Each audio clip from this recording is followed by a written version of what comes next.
미국에서 스테이블 코인이라는 걸 결제 수단으로 하겠다라는 발표가 6월 17일 날 미 상원에서 통과가 됐죠. 실제로 저 같은 경우에는 뭐 코인에 대해서 관심도 없었고 화폐 제도라는 것은 여전히 우리가 알고 있던 한국은행에서 돈을 발행하고 시중은행에서 그걸 대출을 해주고 우리는 열심히 일해서 그 돈을 벌고 시중에 나와 있는 자산도 사고 생활도 하고 이런 개념으로만 갖고 있었는데 이 스테이블 코인이 미국이 이거를 결제 수단으로 삼겠다. 그러면 내가 가진 자산은 어떻게 되느냐 이 문제랑 연결이 되니까 관심을 갖지 않을 수가 없었죠. 미국에서 통과시킨 스테이블 코인의 결제 수단화에 대한 의미, 그 법이 이제 통과가 됐는데 그 법의 이름이 지니어스 액트죠. 그에 대한 얘기를 좀 해보도록 하겠습니다. 이름이 지니어스예요. 천재예요, 천재. 글자 그대로. 원래 저기 이제 원문을 풀었으면 다음 슬라이드 나오긴 하는데 Guiding and Establishing National Innovation for U.S. Stablecoin Act라는 법입니다. 무슨 얘기냐면 미국의 스테이블 코인을 위한 가이드, 지침과 Establishing 안전화를 위한 가이드죠. 근데 저기 뒤에 붙어 있는 게 뭐예요? 내셔널 이노베이션입니다. 국가의 혁신입니다. 그러니까 스테이블 코인, US 달러의 스테이블 코인을 위한 국가의 혁신이에요. 이거 대단하게 의미 있는 법의 이름이죠. 그래서 뭐 이렇게 머리 글자 따서 이렇게 하는 거는 뭐 미국의 천문학자든 뭐 경제학자든 약간의 자기 의미를 부여하기 위해서 이름을 저렇게 재밌게 이제 사이사이 말을 맞추죠. 그래서 지니어스란 말을 만들기 위해서 일부러 좀 이런 그 뭐 가이드 앤 이스태블리싱 이렇게 두 가지 단어를 썼다고 생각하고요. 제가 가장 이제 방점을 뒀던 건 내셔널 이노베이션입니다. 국가 혁신입니다. 그러니까 간단하게 코인을 결제 수단으로 쓰는 이상의 의미가 있다라는 것을 이 이름을 그렇게 붙였고요. 실제로 이 코인이 뭐가 되냐 그러면 미국의 달러를 대체하겠다는 거예요. 미국의 달러는 재무부에서 미국 재무성에서 발행한 국채를 바탕으로 그거를 채권으로 잡고 그다음에 연준에서 화폐를 찍어서 미국 정부에 주는 거거든요. 근데 그 받은 돈을 가지고 미국 살림을 살죠. 미국 재무성에서는. 그다음에 연준에서 발행한 그 채권들은 연준이 갖고 있는 국채는 국채 시장에 내보내 가지고 그걸 다시 또 유통을 시킵니다. 이게 이제 미국의 그 나라 살림이 그렇게 기본으로 돌아가거든요. 그 채권값이 오르내리면 이제 이자율이 달라지고 그 이자는 누가 내야 되느냐? 미 재무성에서 내야 돼요. 채권값이 떨어지고 이율이 올라가면 미국이 내야 될 돈이 미 재무성에서 내야 될 이자가 엄청나게 많죠. 실제로 지금 미국 그 국채 금리가 10년물 같은 경우에 4.5% 정도 됩니다. 그러면 이 액수가 지금 미 국방부 예산보다 좀 더 많아요. 1년에 1,800억 달러인가? 1,800억 달러죠. 예. 엄청나게 많은 이자를 내야 됩니다. 그러니 이제 이자가 부담스럽죠. 이런저런 이유로 어찌됐든 코인을 미국 의회에서 미국의 달러를 대체할 수 있는 수단으로 만들기 위해서 이 법을 만듭니다. 이게 이제 2025년 6월 17일 날 이게 이제 상원 의원이 발의를 했기 때문에 상원이 먼저 투표를 합니다. 일반적으로 미 하원에서 법안을 만들면 하원이 먼저 투표하고 그걸 상원으로 올리는 건데 이 법안은 빌 해거티라고 하는 테네시주 공화당 상원 의원이 발의를 했고 그 발의된 의안에서 민주당 의원인 엘리자베스 워렌이라고 하는 매사추세츠 민주당 상원 의원이 공동 발의자로 따라옵니다. 여기서 말하는 공동 발의자라는 것은 이 법안을 만들어가는 과정이 대세로 만들어질 것 같으니까 아예 처음부터 민주당 의원 엘리자베스 워렌은 굉장히 중립적인 민주당 의원이에요. 들어가서 법안에서 무리한 거는 손을 보겠다고 들어갔죠.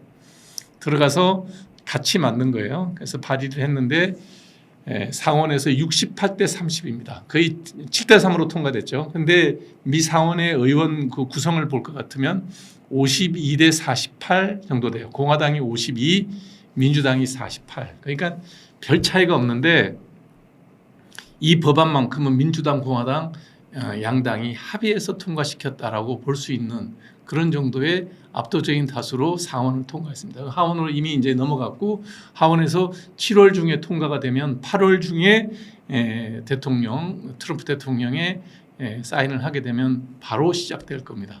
그러니까 얼마 안 남았습니다. 이게 이제 한국 경제에도 굉장히 큰 영향을 줄 수 있고 내가 가진 자산에도 영향을 줄 수 있기 때문에 제가 한번 다뤄보자라고 여러분들과 같이 공부하는 의미로 준비를 했습니다. 근데 예를 들어서 올해는 뭐라 그랬냐면 자기도 이 법안을 만드는데 참여하고 여러 가지 독소 조항들을 빼고 뭐 이렇게 자꾸 수정을 하는데 관여를 했지만 이 법안은 트럼프의 부패를 위한 슈퍼 고속도로를 만든다. 이게 무슨 의미냐면 이미 트럼프의 가족들이 몇 개의 코인을 만들었습니다. 트럼프 개인의 자기 밈 코인도 만들었고 아들인가 사인가가 또 이게 그 코인을 만들었죠. 그러니까 그 비트코인 파생되는 여러 가지 코인들을 만들어서 팔기도 하고 뭐 이익도 남기고 뭐 그런 것 같더라고요. 그러니까 이게 이제 트럼프 가족의 부패다. 이미 이런 법안을 만들 거 다 알고 있는 대통령이 가족들에게 코인 회사를 만들게 하는 게 말이 되냐 뭐 이런 지적을 하기는 했어요. 근데 어찌됐든 이 법은 통과가 됐습니다. 이 법의 내용을 하나하나 다 만들어 보도록 하겠습니다. 알아보도록 하겠습니다. 이 법 제정의 목적이 뭐냐면 이 스테이블 코인을 이따가 스테이블 코인 종류를 다시 설명을 드리긴 하겠지만 스테이블 코인을 통해서 그 스테이블 코인을 제도권 안으로 미국의 연준 관할하에 제도권 안으로 갖고 들어와서 미국 달러의 국제적 지위를 그대로 지금보다 유지 강화하려는 목적을 가진 법입니다. 지금도 전 세계가 달러의 그 기축통화 달러의 패권 속에서 움직이고 있죠. 그러나 중국이 대표적으로 여기에 대들고 있습니다. 우리 그거 싫다. 그 대들고 있는 중국이 의외로 지금 암호화폐 시장에서 크게 튀어나오고 있어요. 그래서 중국이 추구하고 있는 암호화폐 시스템은 CBDC입니다. 센트럴 뱅크 디지털 커런시. 그래서 디지털 화폐를 중앙은행에서 직접 통제하는 그런 식의 제도를 만들겠다는 거예요. 그게 중국의 방식이고요. 이거 그냥 두면 미국이 여기에 먹힐 개연성이 많습니다. 그래서 이 미국은 스테이블 코인, 결제용 스테이블 코인에 대한 허가를 주고 지금까지는 이게 스테이블 코인이 화폐 기능을 못했습니다. 그냥 코인 시장에서 매매되는 상품, 매매되는 자산으로 허가가 돼 있었지 이걸 화폐로 계산하지 않았어요. 화폐로 인정을 해주고 그 규제를 연준이나 OCC와 같은 연방 규제기관에서 규제하겠다는 거예요. 그래서 발행하는 사람이 반드시 이 준비 자산을 100% 갖추는 조건으로 달러를 대체할 수 있는 전자화폐로 쓰겠다는 거예요. 그 목적 중에 세 번째가 뭐냐면 해외에서 발행되는 스테이블 코인, 대표적으로 USDT, 테더가 해외 발행 기관입니다. 에 대한 규제를 통해서 미국 정부가 더 이상 스테이블 코인, US 달러 표시가 되는 스테이블 코인이 외국에서 유통되는 것을 용납하지 않겠다. 반드시 미국의 회사에 본점을 두고 미국의 자산을 취득하고 그것을 미국의 은행에 미국의 신탁기관에 보관한 다음에 그 다음에 US 달러 스테이블을 발행해라는 얘기입니다. 그러니까 지금까지는 스테이블 코인이 그러니까 달러든 채권이든 미국 자산을 바탕으로 USDT가 발행이 되고 있거든요. 그런데 외국에서 발행되는 거예요. 미국 정부의 말을 다 안 듣고 미국의 감시 감독을 받고 있지는 않죠. 그걸 완벽하게 통제를 하는 기준으로 하고 스테이블 코인 결제 화폐로 스테이블 코인을 받아들이도록 하겠다는 거예요. 다음 슬라이드. 자, 이제 우리가 스테이블 코인이니까 스테이블 코인에 대해서 좀 종류를 알고 넘어가 볼게요. 스테이블 코인 종류는 조사해 보면 4가지가 나옵니다. 하나가 뭐냐면 법정 화폐를 담보로 하는 스테이블 코인. 그러니까 당연히 달러를 기반으로 하는 스테이블 코인, 유로화를 기본으로 하는 스테이블 코인, 미카라는 것도 있죠. 유럽의 제도는 엔화를 갖고 하는 스테이블 코인, 엔화도 있어요. 유통은 많이 되지는 않지만. 그래서 각국의 기존 법정 화폐를 담보로 한 스테이블 코인이 있습니다. 미국은 요중에 US 달러를 기본으로 하는 법정 화폐를 갖고 이번에 미국에서 결제 화폐로 쓰겠다고 정한 겁니다. 대신 규제가 되게 많죠. 그다음에 상품을 담보로 하는 스테이블 코인이 있습니다. 금이나 은이나 석유 같은 실물 자산을 담보로 한 코인이 있습니다. 그다음에 암호화폐를 담보로 한 스테이블 코인이 있어요. 예를 들면 비트코인이라든지 이더리움이라든지 상품으로 거래되고 있는 여러 가지 코인들을 담보로 해서 스테이블 코인을 발행하는 경우도 있습니다. 그다음에 이제 문제가 되는 게 알고리즘을 기반으로 한 스테이블 코인이 있습니다. 이거는 뭐냐면 설계된 알고리즘과 스마트 컨트랙에 의해 갖고 이미 만들어져 있는 전자 계약 내용에 동의를 하면 바로 코인을 발행해 주는 거죠. 근데 이거는 뭐냐면 예를 들어 코인이 너무 많아서 코인 값이 떨어진다 그러면 발행량을 줄이고 코인이 부족하다 그러면 그 동의하는 사람들한테 일정한 그 코인을 발행해 주고 이런 식으로 돼 있는데 이 알고리즘에 문제가 생겨서 터졌던 게 뭐냐면 테라 루나 했던 그 사고입니다. 테라 UST였죠. 그래서 이거는 뭐 사고가 이미 한번 나서 알고리즘 기반의 스테이블 코인은 굉장히 불안한 자산으로 인정되고 있습니다. 그래서 현재 이제 미국에서 하고 이제 했던 지니어스법에서는 1번 US 달러를 기본으로 하는 법정 화폐 담보 스테이블 코인을 미국의 결제 수단으로 쓰겠다는 게 이제 이번 지니어스법의 가장 핵심적인 결정 사항입니다. 다음 슬라이드 볼까요? 네. 자, 여기서 이제 우리가 테드는 알고 지나가야 됩니다. 왜냐하면 계속 여기서 이제 비교되는 게 이 테드거든요. 이 테드는 원래 스테이블 코인 시장의 한 62%를 점유하고 있습니다. 여기는 이게 외국에 있어요. 그 버뮤다에 이제 버진 아일랜드에 사무실을 두고 있고요. 그래서 그와 반대로 한 25%의 점유를 가지고 있는 게 USDC 서클입니다. 네. US 서클 스테이블 코인은 미국 내에 있는 회사고 원래 이 법이 통과되기 전부터 미국의 달러와 미국의 국채만을 담보로 발행했던 스테이블 코인입니다. 그래서 이번에 법안이 통과되고 난 다음에 USDC의 주가가 폭등했다는 얘기가 그래서 그런 겁니다. 그래서 테드는 이게 미국 달러를 기반으로 한다고는 하지만 회사가 본사 테드의 법인은 버진 아일랜드에 있고요. 사무실은 홍콩에 있고요. 그다음에 버진 테드와 똑같은 사주가 갖고 있는 비트파이넥스라고 하는 그 시장 코인 거래소의 본사는 몰타에 있습니다. 그래서 이런 그 미국의 직접적인 금융 규제에서 벗어난 지역에 버진 아일랜드 그러면 이제 조세 피난처로 유명하죠. 그다음에 몰타도 마찬가지고요.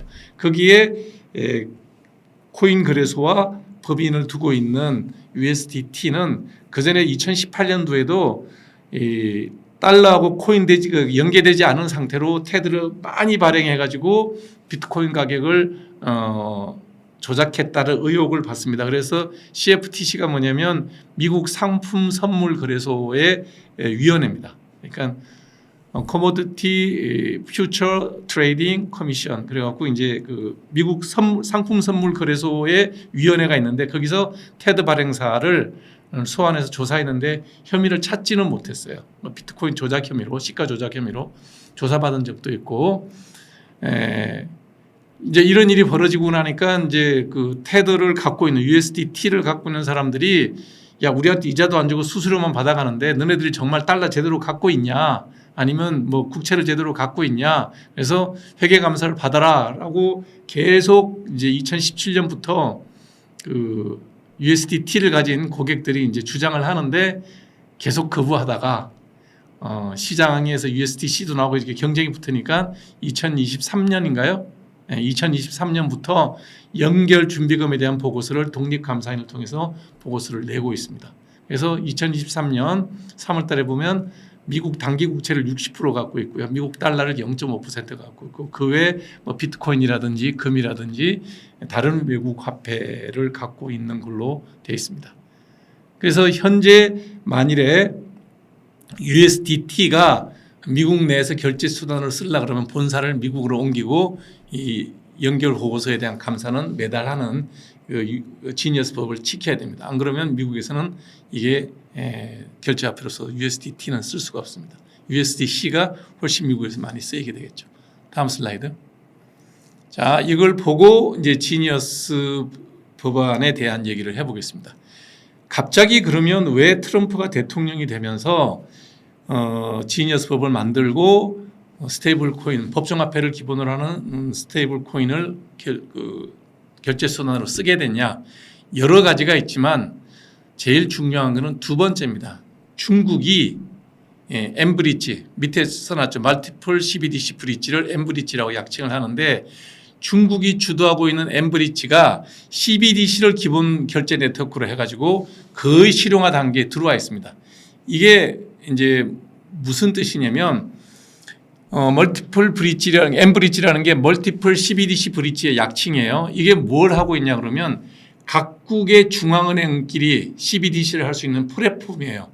이게 만들어지면 어떻게 되냐면 현재 미국 달러를 기본적으로 해서 전 세계 금융 거래를 할 때 스위프트망을 이용하고 있습니다. 이 스위프트망은 미국이 만들어 놓은 달러 결제 통화 시스템이에요. 그러니까 내가 예를 들면 미국에 뭐 상품을 1억 불어치 수출하고 1억 불에 돈 받으려고 그러면 스위프트방을 통해서 우리나라 내 외환 주거래은행 외환은행과 미국의 상품 수입업자들끼리 거래가 되는 거예요.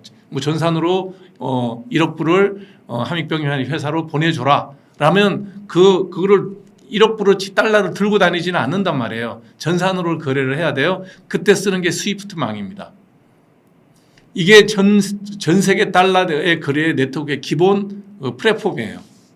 저 플랫폼에서 누가 빠졌습니까? 러시아가 전쟁 일으키니까 러시아를 빼버렸죠. 그러니까 러시아가 석유를 수출해도 스위프트망을 통해서 돈을 결제를 못 받고 스위프트망에 들어가 있는 돈은 전부 그냥 자산이 동결돼 있어요. 그러니까 이게 굉장히 무서운 그 무기로 미국이 썼죠. 자, 이게 무너지는 게 뭐냐? 중국이 만든 엠브리지를 하게 되면 각국의 중앙은행이 CBDC, 센트럴 뱅크 디지털 커런시를 통해 가지고 그냥 각국이 바로바로 거래를 하는 거예요. 스위프트망이 무용화됩니다. 유명무실화된다는 거죠.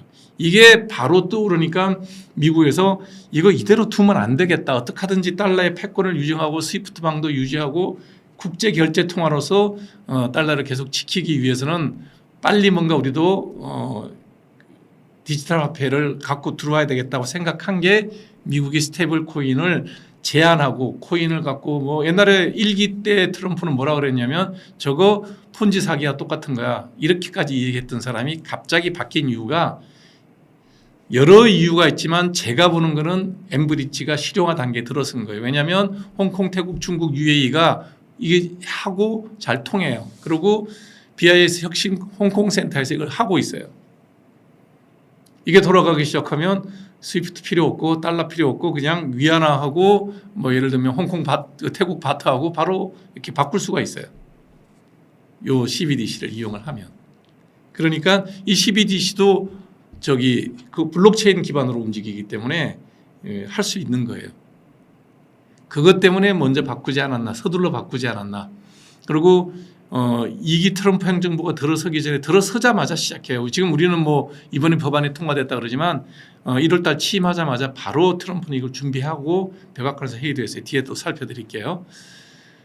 그게 하나였고 그다음에 이걸 통제를 통해서 CBDC 스테이블 코인을 통해 가지고 통제를 해서 법정화폐로 쓰겠다. 법정화폐를 대체할 수 있는 코인으로 쓰겠다라는 정책을 바꾼 거에는 미국의 빅테크 기업들이 굉장히 많이 로비를 했을 거예요. 아마 이거는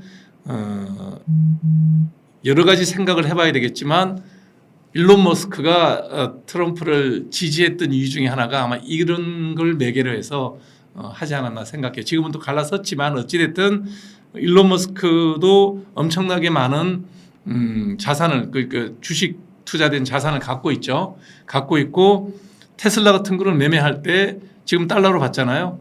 이게 만약에 스테이블 코인이 이게 상용화가 되면 이게 이제 법정화폐로서 자격을 부여받고 거래가 된다 그러면 테슬라 자동차를 살 때 스테이블 코인으로 받겠죠. 그러면 자기 고객들에 대해서 싸게 해줄 수도 있고 스테이블 코인을 통해서 또 이익을 얻을 수도 있고. 그래서 미국의 빅테크 기업들이 이걸 굉장히 스테이블 코인의 화폐화에 대해서 많이 요구를 하지 않았나. 이거 뭐 추론이죠. 왜냐하면 내용을 다 알 수는 없으니까. 그러나 트럼프가 대통령이 됐을 때 제일 먼저 시작하는 사업 중에 하나가 이거였었어요. 그래서 여기에는 빅테크 기업의 지난 선거 때 보면 굉장히 공화당의 원래 그 캘리포니아에 있는 빅테크 기업들이 공화당 지지 안 하거든요. 되게 민주당 지지하는데 트럼프를 일론 머스크를 통해 가지고 엄청난 그 선거 자금도 동원하고 일론 머스크는 개인적으로 4천만 달러 그 당시 빅테크 기업에서 넘어갔던 선거 자금이 3억 불이 넘는다 그러니까요. 예, 엄청나죠. 아마 이 스테이블 코인의 발행 주체가 대부분 빅테크 기업이 되지 않을까라는 생각을 하게 됩니다. 다음 슬라이드. 네, 스테이블 코인의 정의를 보면 결제용 스테이블 코인의 정의는 뭐냐면 지급이나 돈을 주는 거나 결제를 위해서 발행되면 미리 정해진 고정가격 1코인당 1달러를 기본으로 합니다. 변화 없습니다. 이건 돈이에요. 지금까지는 우리가 코인 그러면 자산이나 상품으로 이렇게 거래가 됐던 거죠. 그러니까 비트코인이 한 비트코인이 지금 11만 불이 넘었었다. 이렇게 자산이나 주식, 상품 이런 느낌으로 코인이 거래가 됐다면 이제는 코인이 돈인 거죠. 예. 다만 여러 가지 스테이블 코인 중에서 결제 목적으로 사용되는 것, 아까 얘기했던 법정 화폐에 베이스한 결제 목적으로 사용된 것만을 규제 대상으로 이제 설정을 합니다. 다음. 그래서 우리가 이 실제로 쓰고 있는 명목 화폐하고 스테이블 코인을 비교를 좀 해볼게요. 이건 중앙일보에서 갖고 왔는데 우리가 지금 보면 명목 화폐 원하든 달러든 발행 주체는 미 연준이 됐든 한국은행이 됐든 일본의 뱅크 오브 자펜이 됐든 각국의 중앙은행입니다. 그러나 스테이블 코인은 누가 되느냐? 현재 페이팔이 스테이블 코인을 결제용 스테이블 코인을 재작년부터 실제로 하고 있어요. 뉴욕주에서 허가를 받아서 하고 있어요. 지금 이번에 만든 지니어스 액트의 실제적인 그 골격은 보면 페이팔이 하고 있는 스테이블 코인하고 거의 유사합니다. 내용을 들여다보면. 그래서 발행은 민간업자가 하는 거예요.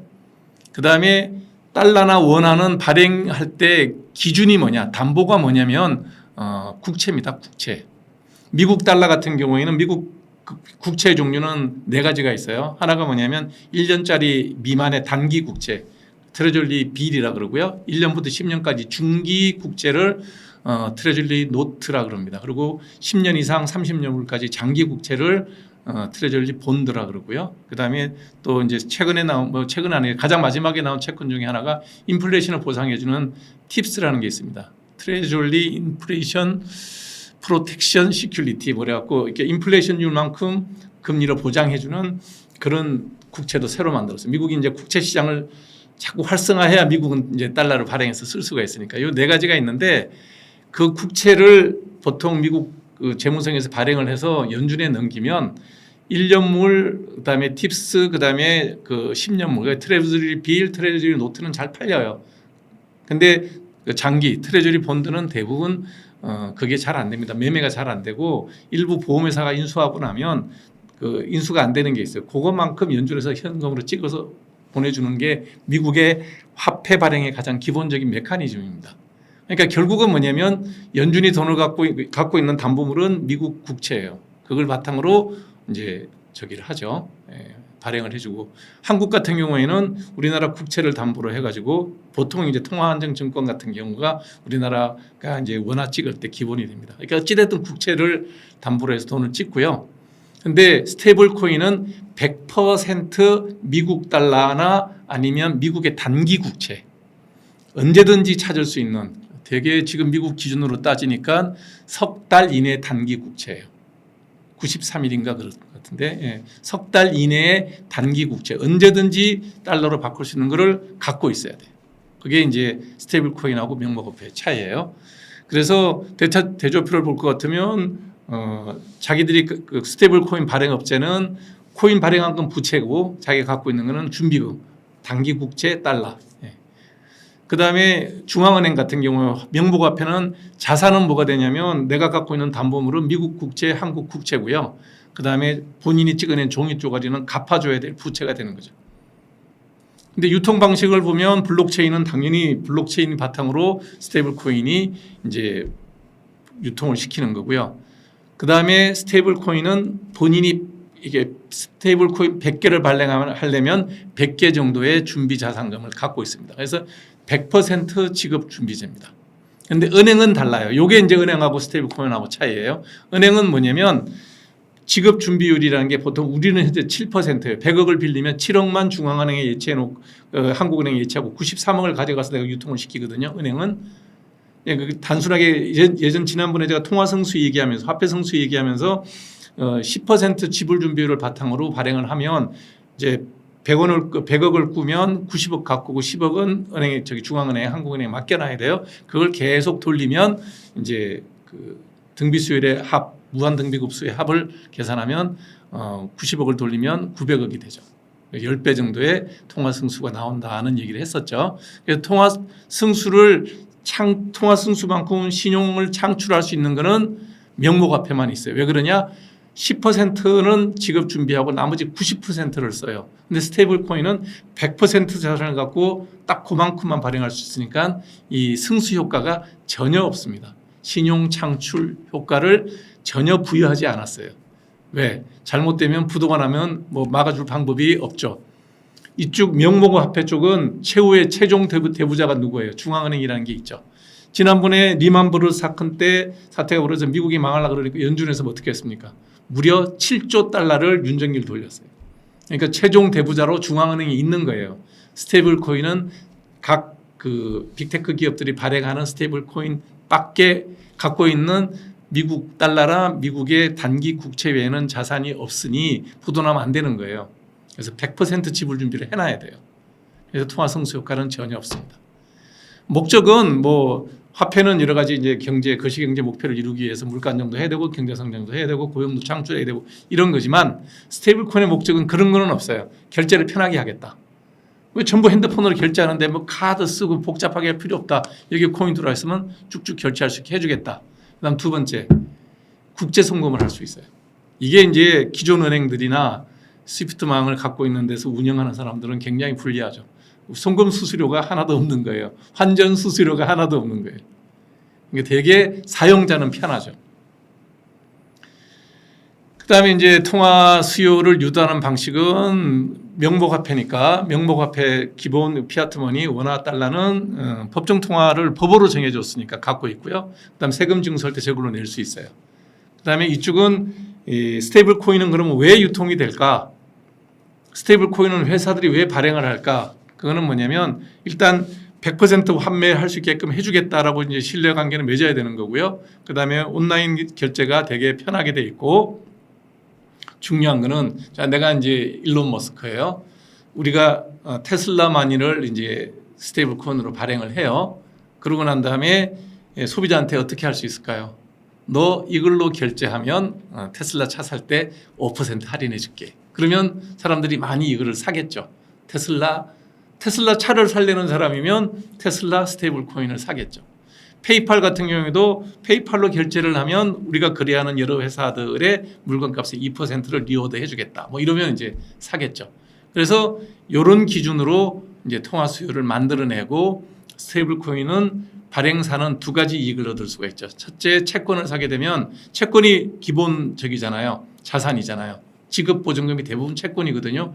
스테이블 코인 회사가 그 돈을 받은 거를 달러로 갖고 있지는 않겠죠. 왜냐하면 그거는 이자를 안 주니까 별로. 이걸 미국 단기 국채를 사게 되면 단기 국채 이자가 지금 한 4%, 4.5% 될 거예요. 그 이자는 날로 먹어요.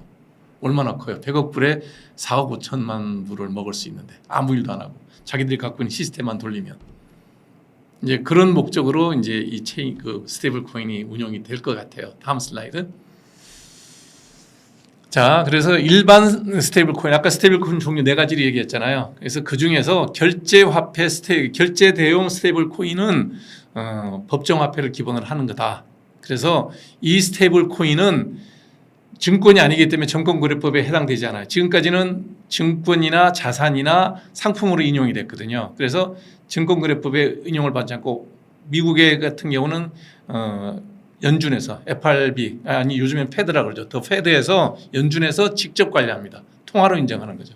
그다음에 회계상 이것은 현금으로 인정됩니다. 그리고 은행 간 결제에서도 쓸 수가 있어요. 일반 스테이블 코인 아까 얘기했던 자산 베이스 스테이블 코인, 그다음에 암호화폐 베이스 스테이블 코인, 그다음에 그 자체로만 만들어지는 스테이블 코인, 그거는 알고리즘에 의한 스테이블 코인은 그냥 자산이고 투자할 수 있는 상품으로만 해요. 그래서 절대로 회계상 현금이 될 수가 없습니다. 그 다음에 금융거래 담보로 안 됩니다. 그 다음에 은행의 결제자산으로 쓸 수도 없습니다. 그냥 상품이에요, 상품. 네. 제가 이거 갖고 있다고 이거 갖고 현금으로 계산 안 하죠. 그 다음에 뭐 커피 한 잔 갖고 있다 그래갖고 이거 갖고 금융거래할 때 담보로 못 쓰죠. 예. 그런 거예요. 그래서 스테이블 코인은 지금으로서는 달러와 똑같은 지위를 부여한다라고 보면 될 것 같습니다. 다음 슬라이드. 자, 이 스테이블 코인의 이번에 지니어스법에 볼 것 같으면 중요한 거는 허가하고 감독 기관이 연준이에요. 연준. 패드에서 하고요. 그 다음에 미재무성 산하에 있는 통화감독청 오피스 오브 컨트롤 오브 커런시, 그러니까 통화를 컨트롤하는 오피스에서 직접 감독을 합니다. 재무부 산하에 있습니다. 그러니까 모든 은행들이 여기에 규제를 받거든요. OCC에. 은행, 증권회사, 신탁회사 다 OCC에 규제를 받습니다. 그래서 코인을 발행하는 회사가 제도권 금융으로 감시 감독을 받는다는 얘기는 반대로 제도권의 화폐와 동일한 대우를 해준다는 뜻도 되죠. 연준에서 직접 관리합니다. 그래서 기존 금융감독기관이 스테이블 코인의 발행자를 직접 감독하는, 이게 패드의 규제를 받는다 그러니까 뭐 되게 이제 그 시장이 줄어들 각이 아니에요. 달러로 대접하겠다는 거예요. 연준이 찍었던 윤정기 돌린 지폐랑 동일한 그 지위를 부여한다는 얘기죠. 그래서 이거는 뭐냐면 스테이블 코인을 사실상 전통 금융 시스템의 일부로 데리고 들어오겠다는 얘기예요. 이걸 통해서 미국이 노리는 건 앞서 얘기했던 두 가지죠. 하나는 스테이블 코인을 이용해서 전 세계적으로 스테이블 코인을 살 수 있으니 전 세계 일반 사람들도 스테이블 코인을 통해서 미국 채권을 소유하는 것과 똑같습니다. 예를 들어서 내가 100만 불어치의 스테이블 코인 USD, US 달러 스테이블 코인을 뭐 어디 거, 예를 들면 테슬라 얘기 계속하죠. 뭐 일론 머스크의 테슬라를 내가 100만 불어치 샀어요. 그럼 100만 개의 스테이블 코인이 테슬라 거를 갖고 있는 거죠. 그러면 반대로 그 100만 불어치 스테이블 코인을 가지고 100만 불을 갖고 일론 머스크는 뭘 사냐? 미국 연준의 미국 국채물을 100만 불어치를 사죠. 그러면 간접적으로 내가 미국 국채를 가진 거랑 똑같죠. 이런 시스템이에요. 그래서 외려 달러가 가지고 있는 패권, 경제적 영향력을 일반 전 세계인을 상대로 한 영향력을 직접 행사할 수 있는 일이 벌어지죠. 지금은 뭐 우리가 달러 채권 살라 그러면 뭐 저기 한국의 뭐 증권회사에 가서 뭐 간접 투자하는 그런 여러 가지 상품을 사야 되잖아요. 이제는 내가 미국 국채에 투자하고 싶다. 미국에 유통되는 스테이블 코인을 사면 됩니다. 그러니까 달러의 영향력이 다른 나라에 사는 사람들한테도, 외국인한테도, 미국을 기준으로 외국인한테도 직접 미국 국채를 팔아먹을 수 있는 그런 하나의 수단을 만든 거예요. 달러의 패권이나 영향력이 커진다고 보면 될 겁니다. 그런 걸 통해서 스테이블 코인을 통해서 그걸 얻겠다는 거죠. 지금까지는 코인이 증권거래위원회에서 암호화폐를 증권으로 간주를 했어요. 그 다음에 상품 선물 거래소 코모디티 퓨처 트레이드 커미션에서는 하나의 상품으로, SEC에서는 증권으로, 그래서 이 두 기관들이 코인에 대한 관리를 했어요. 그리고 이번에 비트코인을 ETF를 만들었잖아요. 비트코인 ETF는 SEC에서 관리를 해요. 증권으로 본 거죠. 그러니까 규제가 좀 더 어려워요. 많아요. CFTC 규제가 SEC 규제보다 조금 규제가 얕죠. 왜냐하면 상품이니까 증권보다는 조금 규제가 덜하죠. 그래서 코인 거래소에서는 가급적이면 CFTC의 규제를 받으려고 그래요. 그럼 자유 재량권이 많으니까. 뭐 그런 차이가 있는데 이 두 기관은 여전히 이 모든 코인, SEC, 스테이블 결제 코인도 역시 똑같이 규제는 합니다. 그러니까 지금 이제 스테이블 코인 규제 기관은 얼마가 늘어났느냐? CFTC, SEC, OCC, 패드의 모든 규제를 다 받아야 돼. 그래서 조금이라도 삐끗 잘못하면 이제 뭐 CEO나 CFO는 수갑 차야 되고요. 그다음에 자산은 몰수되고요. 뭐 회사는 코인 발행은 중단되고요. 이런 굉장히 엄격한 그런 기준을 도입하겠다는 거죠. 도입했죠 이번에 이제. 네, 다음. 그래서 스테이블 코인을 발행하는 허가자는 두 군데입니다. 그러니까 미국은 항상 주별로 독립성이 강하기 때문에 주에서도 허가를 할 수 있고요. 주정부에서도 연방정부에서도 허가를 할 수가 있습니다. 그래서 연방정부에서 허가하는 스테이블 코인 발행자는 세 가지입니다. 하나는 뭐냐면 은행입니다. 은행은 당연히 스테이블 코인을 발행할 수가 있습니다. 그래서 은행은 OCC, Office of Control of Currency, 그러니까 화폐를 규제하는 OCC가 법률에 따라서 설립을 허가했던 은행에서 SC 발행을 허가를 받으면 그 은행은 발행할 수가 있어요. 그러나 그 은행에서 바로 발행하지는 못하고요. 은행에서 자회사를 설립해서 별도 법인으로 별도 회계로 발행해야 됩니다. 그러니까 바로 하지는 못해요. 다 별도로 합니다. 왜냐하면 자산이 엉기면 안 돼요. 왜냐하면 스테이블 코인 발행회사는 100% 준비금을 예치를 해야 되기 때문에. 그 다음에 요거는 뭐 당연한 얘기잖아요. 원래 화폐를 유통하는 회사에서 뭐 스테이블 코인 발행 못한다 그러면 웃기는 얘기죠. 이건 당연한 건데 문제는 먼저 적어놓은 거 보세요. 비은행 법인. 그러니까 주 정부로부터 스테이블 코인 발행자를 허가받지 않은, 그러니까 이제 이중으로 못 받는다는 거. 연방에서 받든 주에서 받든 하나는 받아야 되는데 OCC 허가를 받은 법인이라 해야 됩니다.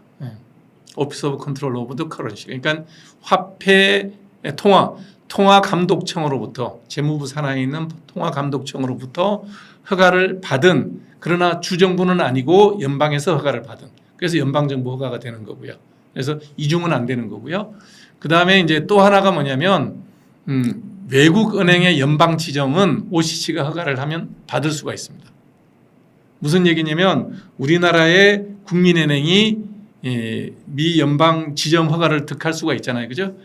거기서 우리 국민은행 미주 지점에서 스테이블 코인 발행하겠습니다. 그러면 오케이. 허가를 해준다는 거죠. 뭐 자산 규모란 이런 규정만 맞추면 이게 이제 연방 정부에서 허가해주는 스테이블 코인 업자고요. 다음 슬라이드. 주 정부에서 허가해주는 스테이블 코인 발행자도 있습니다. 그래서 요거는 이제 대표적으로 페이팔이 이미 하고 있어요.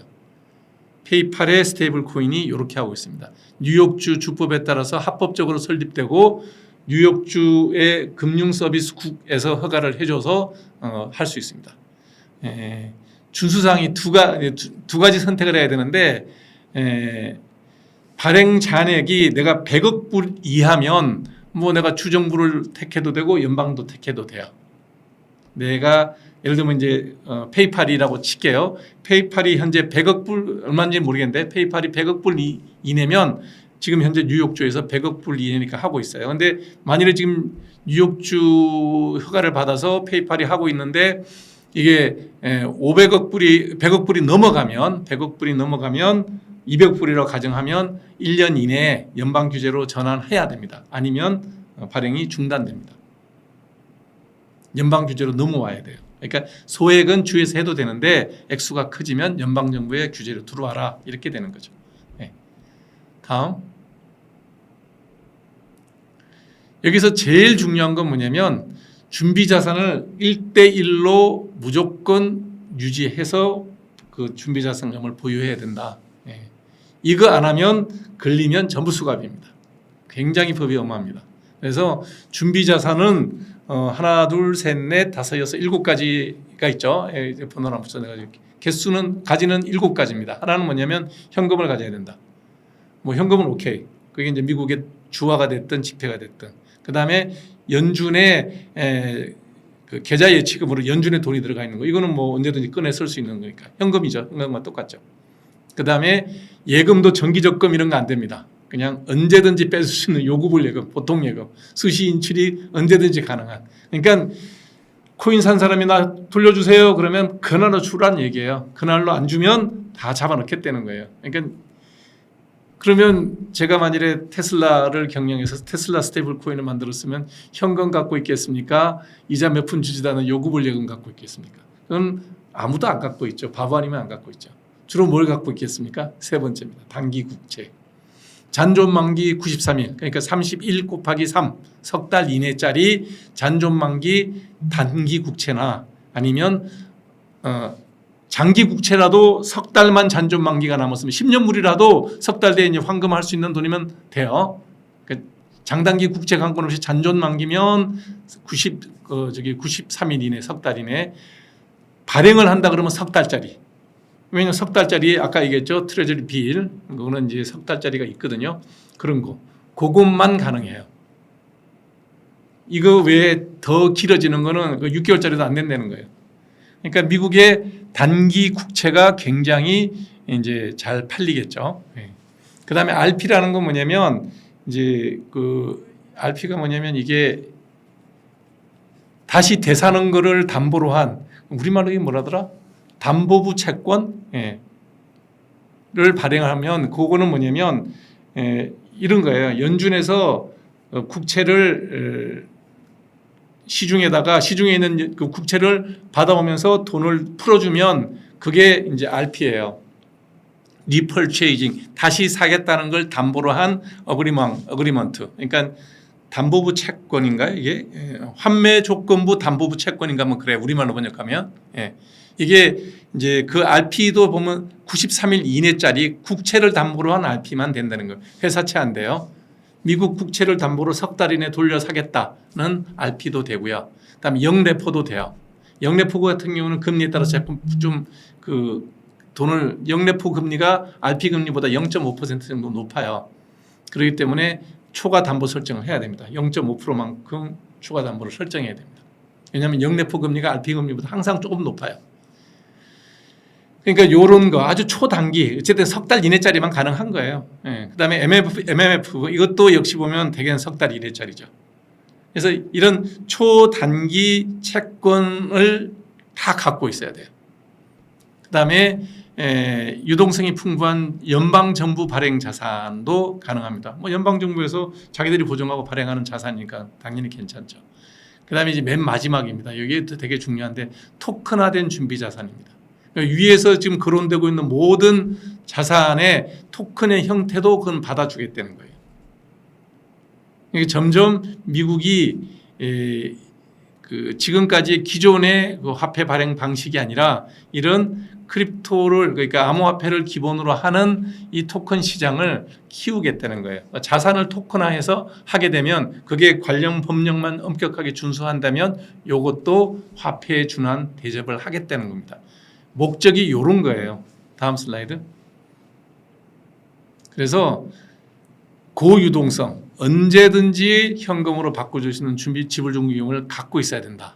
그 다음에 이렇게 만들어진 담보 자산은 그러니까 이제 준비금이죠. 지불준비금은 별도의 신탁 계좌에 보관해야 됩니다. 그래서 아까 얘기했던 은행이든 비은행이든 외국계 은행이든 어떤 회사가 됐든 자회사를 만들어야 됩니다. 그러니까 테슬라가 일론 머스크가 테슬라 스테이블 코인을 만든다 하더라도 그거는 별도 법인이어야 되고 그게 들어와 있는 돈도 별도로 준비자산금도 별도로 그것도 본인이 갖고 있으면 안 돼요. 신탁 계좌에 보관해야 됩니다. 그러니까 코인 가지고 뭔가를 할 수 있지만 그 준비금은 손대지 말라는 거예요. 그리고 독립적인 제3자가 주기적으로 투명하게 공고해서 의무화했죠. 제가 아까 USDT 테더가 지금 시장의 65%를 점유하고 있지만 문제가 된다라는 이유가 두 가지가 테더가 문제가 있는 게 첫째 법인이 미국 법인이 아니다. 둘째 자산이 미국 자산이 아니다. 세 번째 문제를 따지자면 감사를 2023년부터 받았지만 그 전에 회계감사가 투명하지 않은 부분이 있다. 이러면 이제 미국 시장에 못 들어온다는 거죠. 그래서 반드시 스테이블 코인, 미국이 이번에 만든 지니어스 법의 스테이블 코인은 법정 화폐로 언제든지 상환을 보장하는 강제력을 갖고 있다는 거죠. 그래서 이거는 단순한 디지털 상품이나 자산이 아니라는 거예요. 전자화폐입니다. 이거는 더 이상 예를 들면 USDC 하나가 1달러잖아요. 이게 시세가 변동이 없다는 거예요. 그냥 1불 1코인이에요. 그러니까 더 이상은 자산이 아니에요. 우리가 10,000원짜리 10,000원이에요. 10불짜리 10불이에요. 안 변한다는 거예요. 그냥 화폐입니다. 전자화폐입니다. 다음 슬라이드. 그래서 이 준비 자산은 절대로 이걸 다 내가 예를 들어서 100억 불어치 스테이블 코인을 발행하고 100억 불어치 이제 미국 채권을 갖고 있어요. 이 채권을 담보로 제공하거나 재담보로 제공하거나 절대로 안 됩니다. 그냥 신탁 계좌에 그대로 모셔놔야 됩니다. 다만 이제 준비자산 투자와 관련돼서 증거금으로 예를 들면 내가 스테이블 코인 100억 불어치를 채권으로 사는데 사겠다고 약속하고 그러고 난 다음에 계약금을 예를 들어서 1억 불을 넣는다. 그거는 돼요. 준비자산 투자에 관해서 증거 약속할 수 있는 미리 계약금 그거는 그대로 100억 불어치 자산이 되는 거니까 요런 데만 그러니까 이거는 담보도 아니고 그냥 어차피 그 돈이 그 돈이죠. 계약금 먼저 건 거죠. 계약금. 그거 된다는 거예요. 그 다음에 표준 수탁 서비스를 사용하거나 수령하거나 제공하기 위해서 어떤 의무를 이행할 때 들어가는 비용에 그 증거금으로는 쓸 수 있어요. 그래서 스테이블코인 상환 요청이 있을 때 언제든지 그만큼 돈 준다. 그게 기본 원칙입니다. 그러니까 결국은 뭐냐면 이렇게 맞고 저렇게 맞고 해서 절대로 부도나지 않게 돈 주겠다는 얘기입니다. 그게 이번 이제 지니어스법의 핵심이죠. 다음. 그래서 이제 투명성이 있어야 되잖아요. 정말 맞아? 너 아까 이렇게 테드가 의심받았던 2017년에 있었던 CFTC의 조사라든지 2018년 이후에 그 투자자들이 요구했던 그 회계해봤냐? 너 정말 발행한 만큼 갖고 있냐? 그런데 여러 가지 보면 스테이블 코인이라고 하는 법정화폐 스테이블 코인이라 하더라도 이 디커플링이라고 그러죠. 그러니까 실제로 그걸 채우지 못했던 상황들이 여러 번 있었대요. 근데 이제 그건 아직까지는 법정화폐의 기능이 없었으니까 메워서 해결해 주면 이제 넘어가는 거죠. 그런 일이 여러 건 있었다 그러더라고요. 이제는 안 된다는 거예요. 무조건 돈 달릴 때 돈 줘야 돼요. 그래서 상환 정책을 반드시 공개해야 되는 의무가 있습니다. 그래서 언제든지 적시 상환을 위한 절차를 그 회사 내규에 정하고 공개해야 됩니다. 그 다음에 상환에 따른 수수료가 어떻게 된다는 것도 정확하게 공개해야 됩니다. 다만 일주일 전에 사전 통지를 통해서 좀 변경은 가능할 수 있다. 이런 상환 정책에 대한 그 프로토콜을 만들어서 이제 회사 설립하면 다 해야 되겠죠. 아마 다 돼 있겠죠. 왜냐하면 이미 페이팔이 하고 있으니까 이제 그걸 준해서 하면 되죠. 그 다음에 이제 월별 한 달에 한 번씩 총 발행한 스테이블 코인 개수, 그 다음에 그게 신탁 기간에 얼마나 준비 자산이 예치되어 있고 그 구성은 예를 들면 아까 RP 얼마, 미국 단기 2년짜리 국채 얼마, 30일짜리, 60일짜리, 90일짜리 국채 얼마, MMF 얼마 이렇게 그거 그대로 일목요연하게 매달 내놓으라는 거예요. 월별 공개입니다. 그러니까 그 테라나 루나 같이 알고리즘 바탕으로 했던 몰래 자기 돈 빼먹고 하는 그런 일은 절대 못하도록 하겠다는 얘기입니다. 다음. 그 다음에 월별 인증을 해야 되는데 CEO가 CFO는 항상 요구할 때마다 감사를 받을 때마다 제출해야 될 의무가 있고 만일에 고의로 허위 인증서를 제출한 경우, 그러니까 우리가 이제 분식회계하고 하는 게 허위잖아요. 그런 거 하면 바로 형사처벌입니다. 미국은 이게 형사처벌이라는 게 지난번 테라 루나 때 그 대표였던 누구였죠? 그 젊은 친구가 유럽의 어느 나라 숨어 있다가 이제 잡혔는데 한국으로 송환될래, 미국으로 송환될래. 그러니까 한국 국적이니까 한국에 송환할 수도 있고 피해자가 미국이 더 많으니까 미국에 송환할 수도 있죠. 길을 쓰고 한국에 올래는 이유가 뭐예요? 한국에 오면 그 돈 다 어떻게 빼돌리고 비트코인으로 빼돌리고 한 돈은 어디 숨겨놨으니까 비트코인 알 수가 없잖아요. 얼마나 빼먹었는지. 그거 한국에서 아무리 때려봐야 징역 10년? 우리나라 경제사법은 그래요. 15년? 미국 가면 손해액 전부를 전부 그냥 그 징역형에 다 더해버리니까 징역 100년, 150년 이렇게 나오죠. 못 나온다는 얘기죠. 이제 그렇게 하고서는 아마 검찰이랑 딜하겠죠. 숨겨놓은 비트코인 털어라. 그러면 감량해 줄게, 감형해 줄게, 이런 식이 되죠. 그러니까 미국은 안 가려고 버텼죠. 결국은 이제 미국으로 아마 송환됐을 거예요. 그 정도로 이게 형사처벌이라니까 우리나라 기준으로 형사처벌한다 하면 생각하면 안 됩니다. 사고 난 액수에 비례해서 허위 금액만큼 형량을 때리기 때문에 굉장히 무섭죠. 거의 종신형이라고 봐야 되죠. 큰 사고라면. 그 다음에 매월 등록된 공인회계법원이 전달 거 보고서를 내용을 검토하고 보고하게 되어 있습니다. 그래서 비상 상황이 발생했을 때는 상환 맥히즘이 세부기 예를 들면 이제 그 코인런이 생길 수 있잖아요. 일시로 뭐 예를 들어서 100억 불어치를 발행을 했는데 100억 불을 돌려달라. 그리고 동시에 코인런이 생길 수 있죠. SVB가 그랬죠. 실리콘밸리 뱅크가 뱅크런이 생겼죠. 전부 다 돌렸죠. 그러니까 돈을 갚을 수가 없으니까 뱅크럽 챙기고 SVP는 아마 저기가 인수했나요?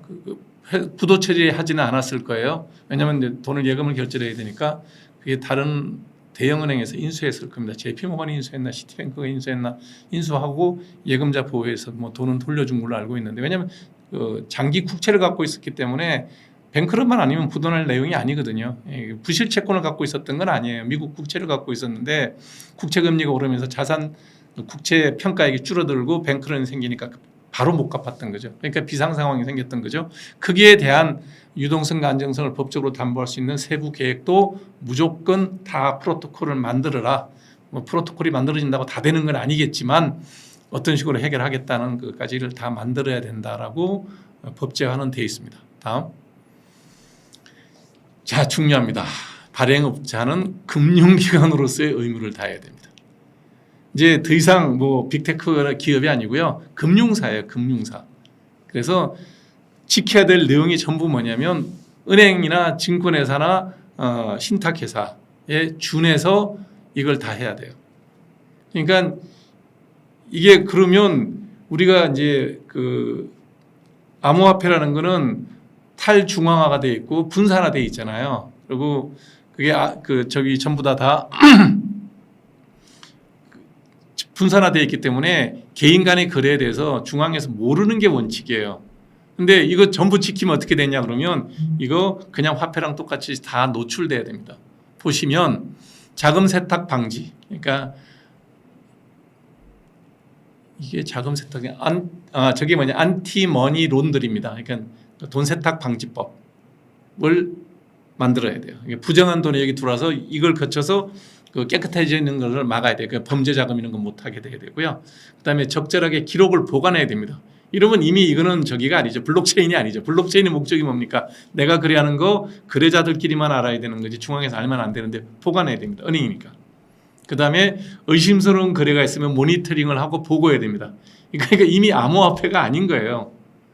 다 은행하고 똑같아요. 그다음에 연방이나 주법에 위반되는 거래를 할 때는 차단하고 동결하고 거부할 수 있는 기술적 역량 및 정책과 절차를 다 구비해야 됩니다.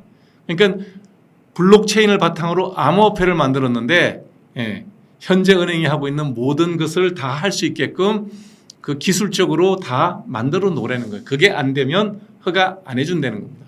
그러니까 이미 이거는 분산 원장을 갖고 개인 간의 거래고 중앙에서 간섭할 수 없는 게 아니라 형태는 블록체인을 바탕으로 암호화폐를 만들었는데 정부에서 시키는 연방법이든 주법이든 거래 위반이 생기면 위반 거래가 생기면 차단 동결 그다음에 그걸 거부할 수 있는 기술적 역량을 다 갖추라는 거예요. 그럼 이거는 뭐 화폐죠, 화폐. 그다음에 고객 신원 확인 프로그램을 유지해야 돼요. 그다음에 경제 제재가 있으면 그 제재를 준수할 수 있는 프로그램도 유지해야 돼. 그러니까 이거는 탈중앙화된 암호화폐의 기본 개념과는 완전히 상충되는. 그러면 이 스테이블 코인을 만드는 암호화폐를 믿고 자유거래를 믿고 그다음에 자유적인 통화를 추구하는 사람들이 이 제도를 왜 받아들였겠어요? 이거는 흔히 말하는 스테이블 코인 아니면 크립토 커런시의 기본 정신에 어긋나는 정책이잖아요. 받아들이는 이유는 뭘까요? 제가 볼 때는 빅테크가 이거를 만드는데 이런 규제 조항을 받고도 들어가는 이유는 이거는 시작이다. 앞서 제가 전통 화폐와 스테이블 코인의 차이점에서 스테이블 코인이 할 수 없는 거는 뭐냐면 지불 준비금이 100%이고 대출을 못 하잖아요. 이렇게 시작은 하지만 과연 이게 100년 뒤에도 이대로 유지가 될까? 저는 길지 않은 시간이 지나면 이 스테이블 코인이 안정적으로 5년, 10년 잘 유지가 되면 일정 부분 대출도 허용하게 될 거고 거기서 통화 성수도 발생하고 금융기관으로 완전히 바뀔 수 있을 거다. 그래서 월스트리트가 갖고 있는 연준이 갖고 있는 화폐 발행권이 이 기술 기업으로 넘어올 개연성도 있다. 일단은 우리가 블록체인의 기본 취지에 어긋나는 크립토 커런시의 기본 취지에 어긋나는 이런 중앙정부의 규제, 주정부의 규제를 받아들인 이유는 일단 한 발 제도권에 발을 들이겠다는 목적이 있지 않나라는 생각이 듭니다. 다음. 그래서 어느 정도의 그 법적 명령을 준수해야 되냐? 기존 은행, 기존 신탁회사, 그 다음에 연방예금보험공사, 페더럴 디포짓 인슈런스 코퍼레이션의 보험을 받는, 우리나라로 치면 이게 예금보험공사예요. 우리나라도. 예. 그게 예를 들면 우리가 이제 은행에 우리가 예금하면 5천만 원까지는 원금을 보장해 주잖아요. 그게 다 예금보험공사 해주는 거거든요. 그래서 FDIC의 보험을 받는 금융기관이라면 굉장히 신뢰도가 높은 금융기관이죠. 그러니까 은행이나 신탁회사나 FDIC의 보험금을 받을 수 있는 금융기관의 유사한 수준의 엄격한 인가 절차. 그러니까 길고 얘기하면 은행업을 허가받는 거예요. 코인 은행업을 이제 허가를 받는 거죠. 대출은 아직 못하고 지불 준비금이 100%인데 지불 준비금이 50%로 낮아질 수도 있고 10% 은행처럼 낮아질 수도 있죠. 그러면 그때부터는 완전 은행이에요. 네. 발행자는 법적 명령을 준수하는 기술적 역량, 그러니까 이게 다 프로그래밍이나 이런 걸로 다 시스템으로 만들어져 있어야 되고요. 실제로 준수해야 되고 이런 역량이 없다는 게 판명이 되면 스테이블 코인 바로 금지됩니다. 그게 스테이블 코인의 압수, 동결, 소각, 이전 방지를 요구하면 해야 돼요. 이건 뭐 화폐랑 똑같죠. 은행이랑 똑같은 거죠. 차단 대상의 스테이블 코인 또는 계정을 지정하면 다 지정해주고 못하게 해야 돼요. 그러니까 기존에 페드가 갖고 있는 금융 감시 기능을 다 수행을 해야 됩니다. OCC가 시키는 대로 다 하겠다는 겁니다. 그러고도 제도권에 일단 들어오는 거죠. 그 다음에는 이제 누가 더 주도권을 쥘 거냐. 물론 당연히 지금은 연준과 월가가 주도권을 쥐고 있지만 시간이 지나면 그리고 우리 같이 이렇게 종이돈 이렇게 세던 세대가 다 나이가 들어서 사라지면 코인이 대세가 되겠죠. 저 같은 경우는 아직도 전자지갑을 갖고 있지 않거든요. 요즘 젊은 사람들한테 물어보니까 전자지갑을 다 갖고 있더라고요. 우린 귀찮아서 그냥 카드 쓰고 현금도 내고 그러는데 지금 젊은 사람들은 현금 들고 다니는 거 귀찮고 카드도 귀찮아 하잖아요. 그러니까 그때가 됐을 때도 과연 월가나 이런 사람, 월가 쪽이 더 주도권을 질 거냐? 저는 아니라고 봅니다. 세월은 대세는 스테이블 코인 쪽으로 넘어가지 않나라는 생각이 듭니다. 다음. 자, 이게 이제 스테이블 코인을 결제화폐로 쓰겠다고 미국이 정했을 때 달러 패권의 국제화입니다. 더 일반 시민, 세계 시민들한테 스테이블 코인을 더 미국 달러 스테이블 코인을 더 뿌리겠다는 얘기죠. 그러니 당연히 해외 발행 스테이블 코인에 대한 규제가, 여기서 레귤레이션이라는 것은 규제도 뜻도 있지만 이스태블리시먼트, 부합시키는 경우도 있어요. 그래서 규제는 두 가지로 나누는데 일단 단계적으로 규제를 합니다. 바로 이제 8월이면 트럼프 사인할 거예요. 그럼 즉시 이제 적용되는 게 뭐냐면 해외 발행자도 법적 명령을 준수하고 기술적 역량을 보유하고 있으면 준수할 수 있는 역량을 갖고 있고 준수할 의무가 바로 발행됩니다. 이게 무슨 뜻이냐면 USDT 못 들어온다는 얘기예요. 너네들 본사 들어와라. 그 다음에 뭐 기술적 역량은 당연히 USDT, 테더가 제일 많이 갖고 있죠. 그렇지만 미국 내에 자산을 다 옮겨야 되고 미국 달러로만 자산을 만들어야 됩니다. USDT가 그걸 할지. USDT 테드는 보면 위안화도 자산이 있고 엔화도 자산이 있고 유로도 자산이 있어서 각국에서 다 USDT를 그런 걸로 받더라고요. 그러면 세계 시장을 보고 계속해서 USDT가 바깥에서 머물면서 글로벌 시장을 볼지 아니면 미국 내에서는 전혀 영업을 못하는 상황이 되거든요. 이제 그러면 비트코인 거래를 미국 비트코인 시장에서, 그러니까 암호화폐 시장에서 비트코인이 거래가 될 때 USDT는 못 쓰게 되는 거예요.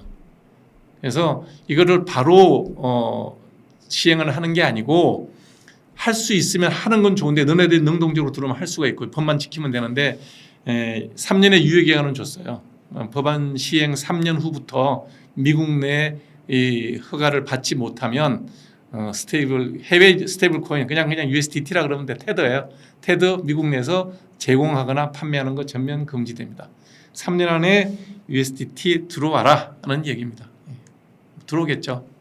미국 시장이랑 거래 않고 세계 경제에서 뭐 주도권을 질 수는 없으니까 들어올 거예요. 그다음에 요거 이제 두 번째, 상호 협정 체결 권한은 재무장관이 갖습니다.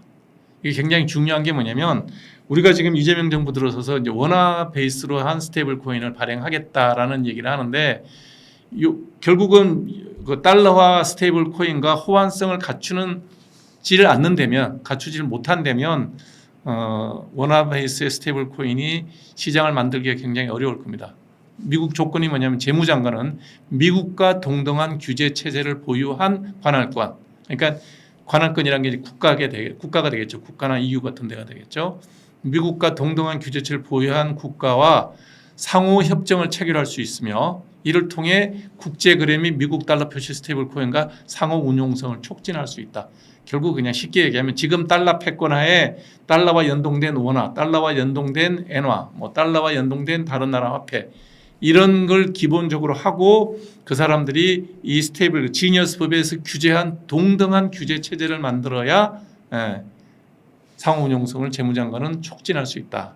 결국 원화 스테이블 코인도 이제 우리나라 원화 스테이블 코인을 제대로 만들려면 지니어스 액트를 차근차근 싹 뒤져가지고 그 규정과 잘 맞춰서 해야 되겠다라는 생각이 들더라고요. 다음.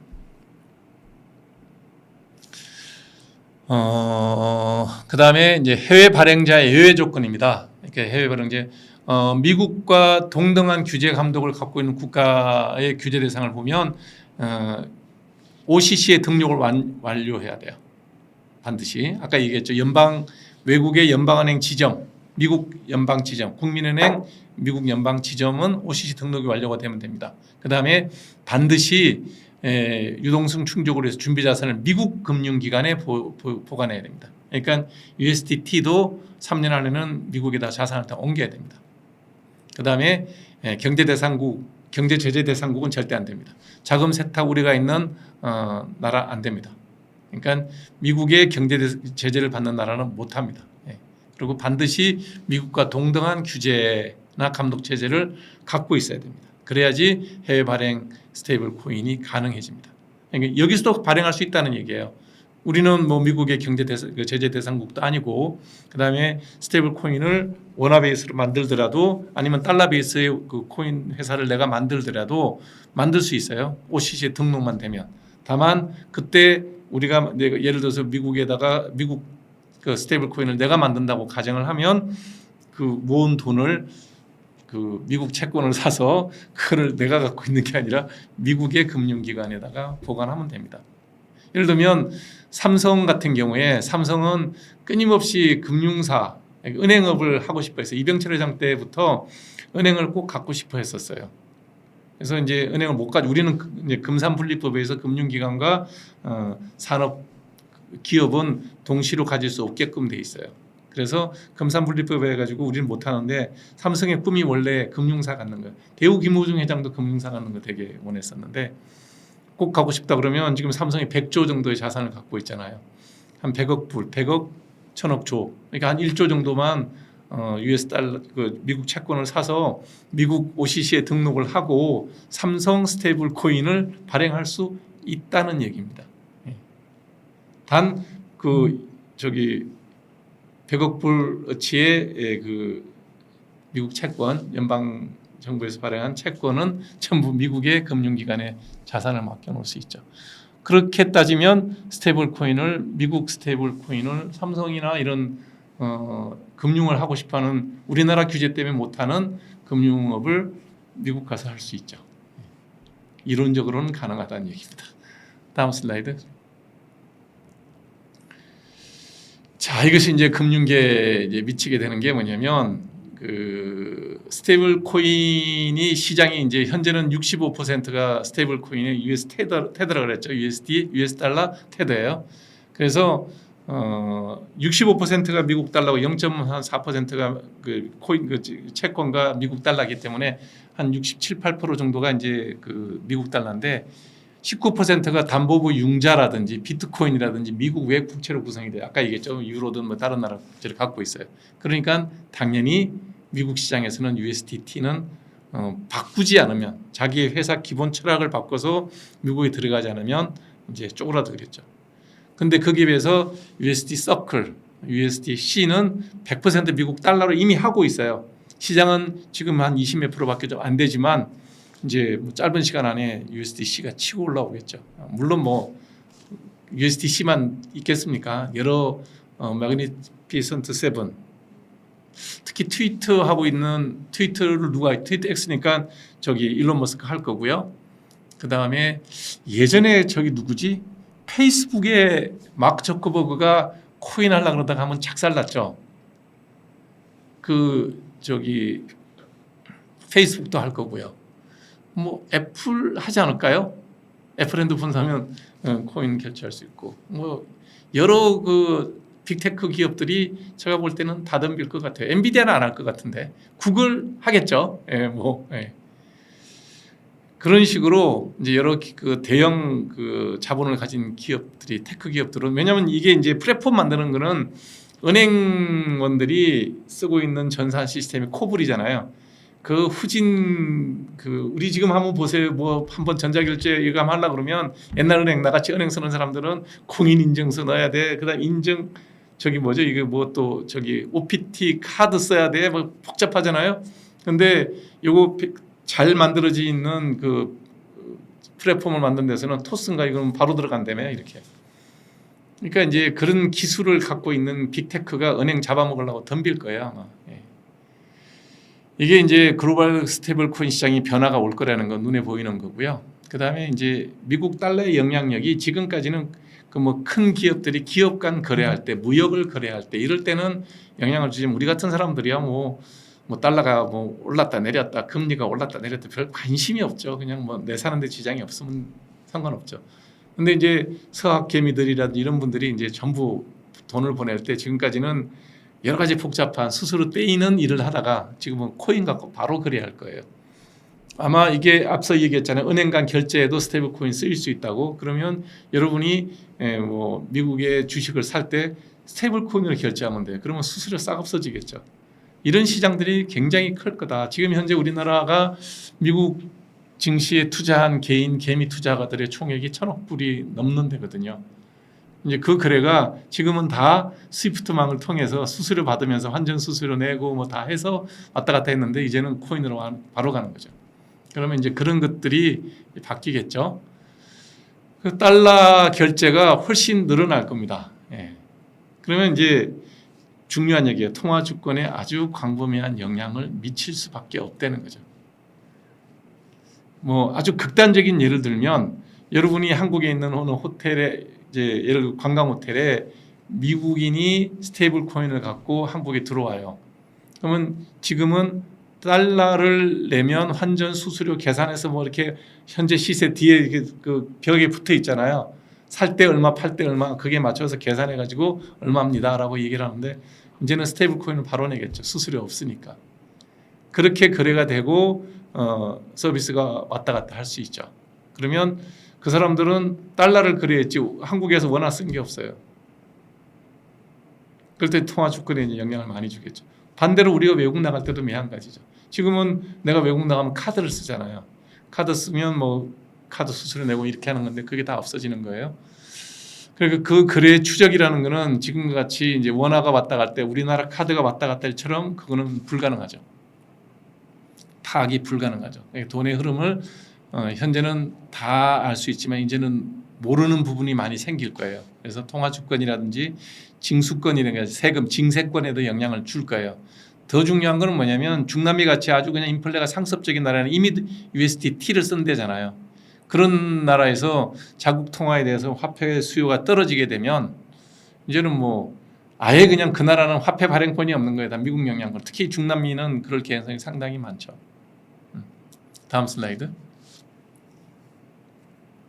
그다음에 이제 이런 USDT US 스테이블 코인이 하게 되면 그러니까 디센트럴라이즈드 파이낸싱이 훨씬 이제 많아질 겁니다. 그래서 연준이나 한국은행을 통하지 않는 그냥 기관 투자가나 대형은행이 스테이블 코인 발행할 거예요. 실제로 JP 모건 같은 기관 투자자들이 JP 모건 스테이블이라고 해서 JPM 스테이블 코인을 발행하고 있어요.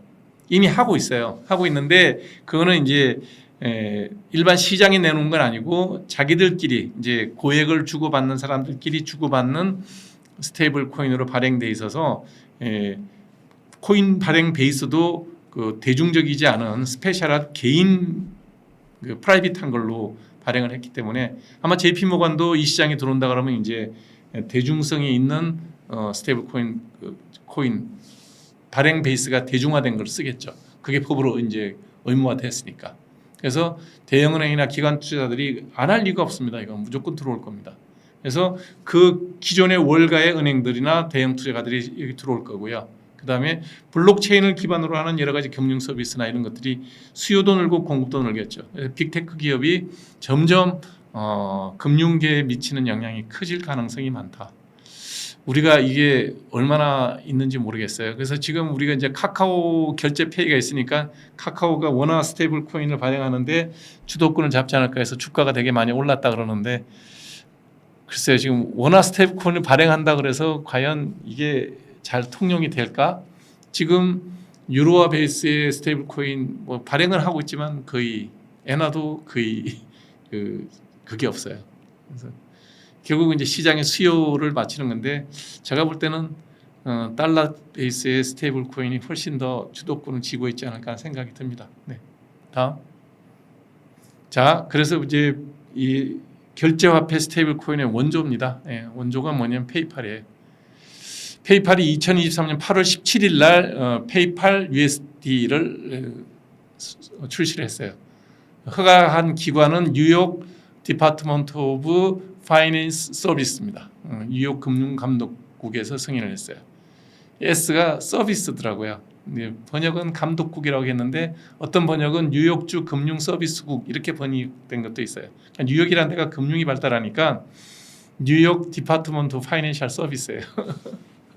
재밌더라고요. 예, 거기서 어떤 뉴욕주에서 정한 규제를 잘 준수하고 있는 신탁회사 팍소스를 통해서 발행을 했는데 달러하고 국채로만 했습니다. 1대1로 동등한 가치를 하고요. 그러니까 지금 미국이 스테이블 코인을 결제화폐로 갖고 들어오는데 어제 오늘 갑자기 뭐 트럼프가 대통령이 돼서가 된 게 아니라는 거예요. 바이든 정부 때도 이미 뉴욕에서 이게 뉴욕주에서 통과가 됐고 준비는 차근차근 해왔던 거죠.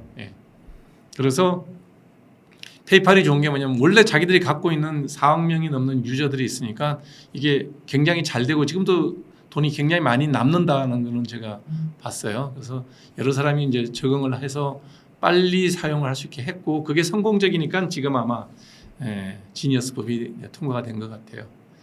이제 제일 중요한 건 뭐냐면 이 그 페이팔 스테이블 코인의 코드에 사용자의 자산을 동결하고 압수할 수 있는 검열을 할 수 있는 기능을 집어넣는 조건이었어요. 그러니까 암호화폐의 기본 정신에 굉장히 어긋나는 일을 한 거죠. 그래도 이걸 통해서 어찌됐든 제도권에 들어온 거죠.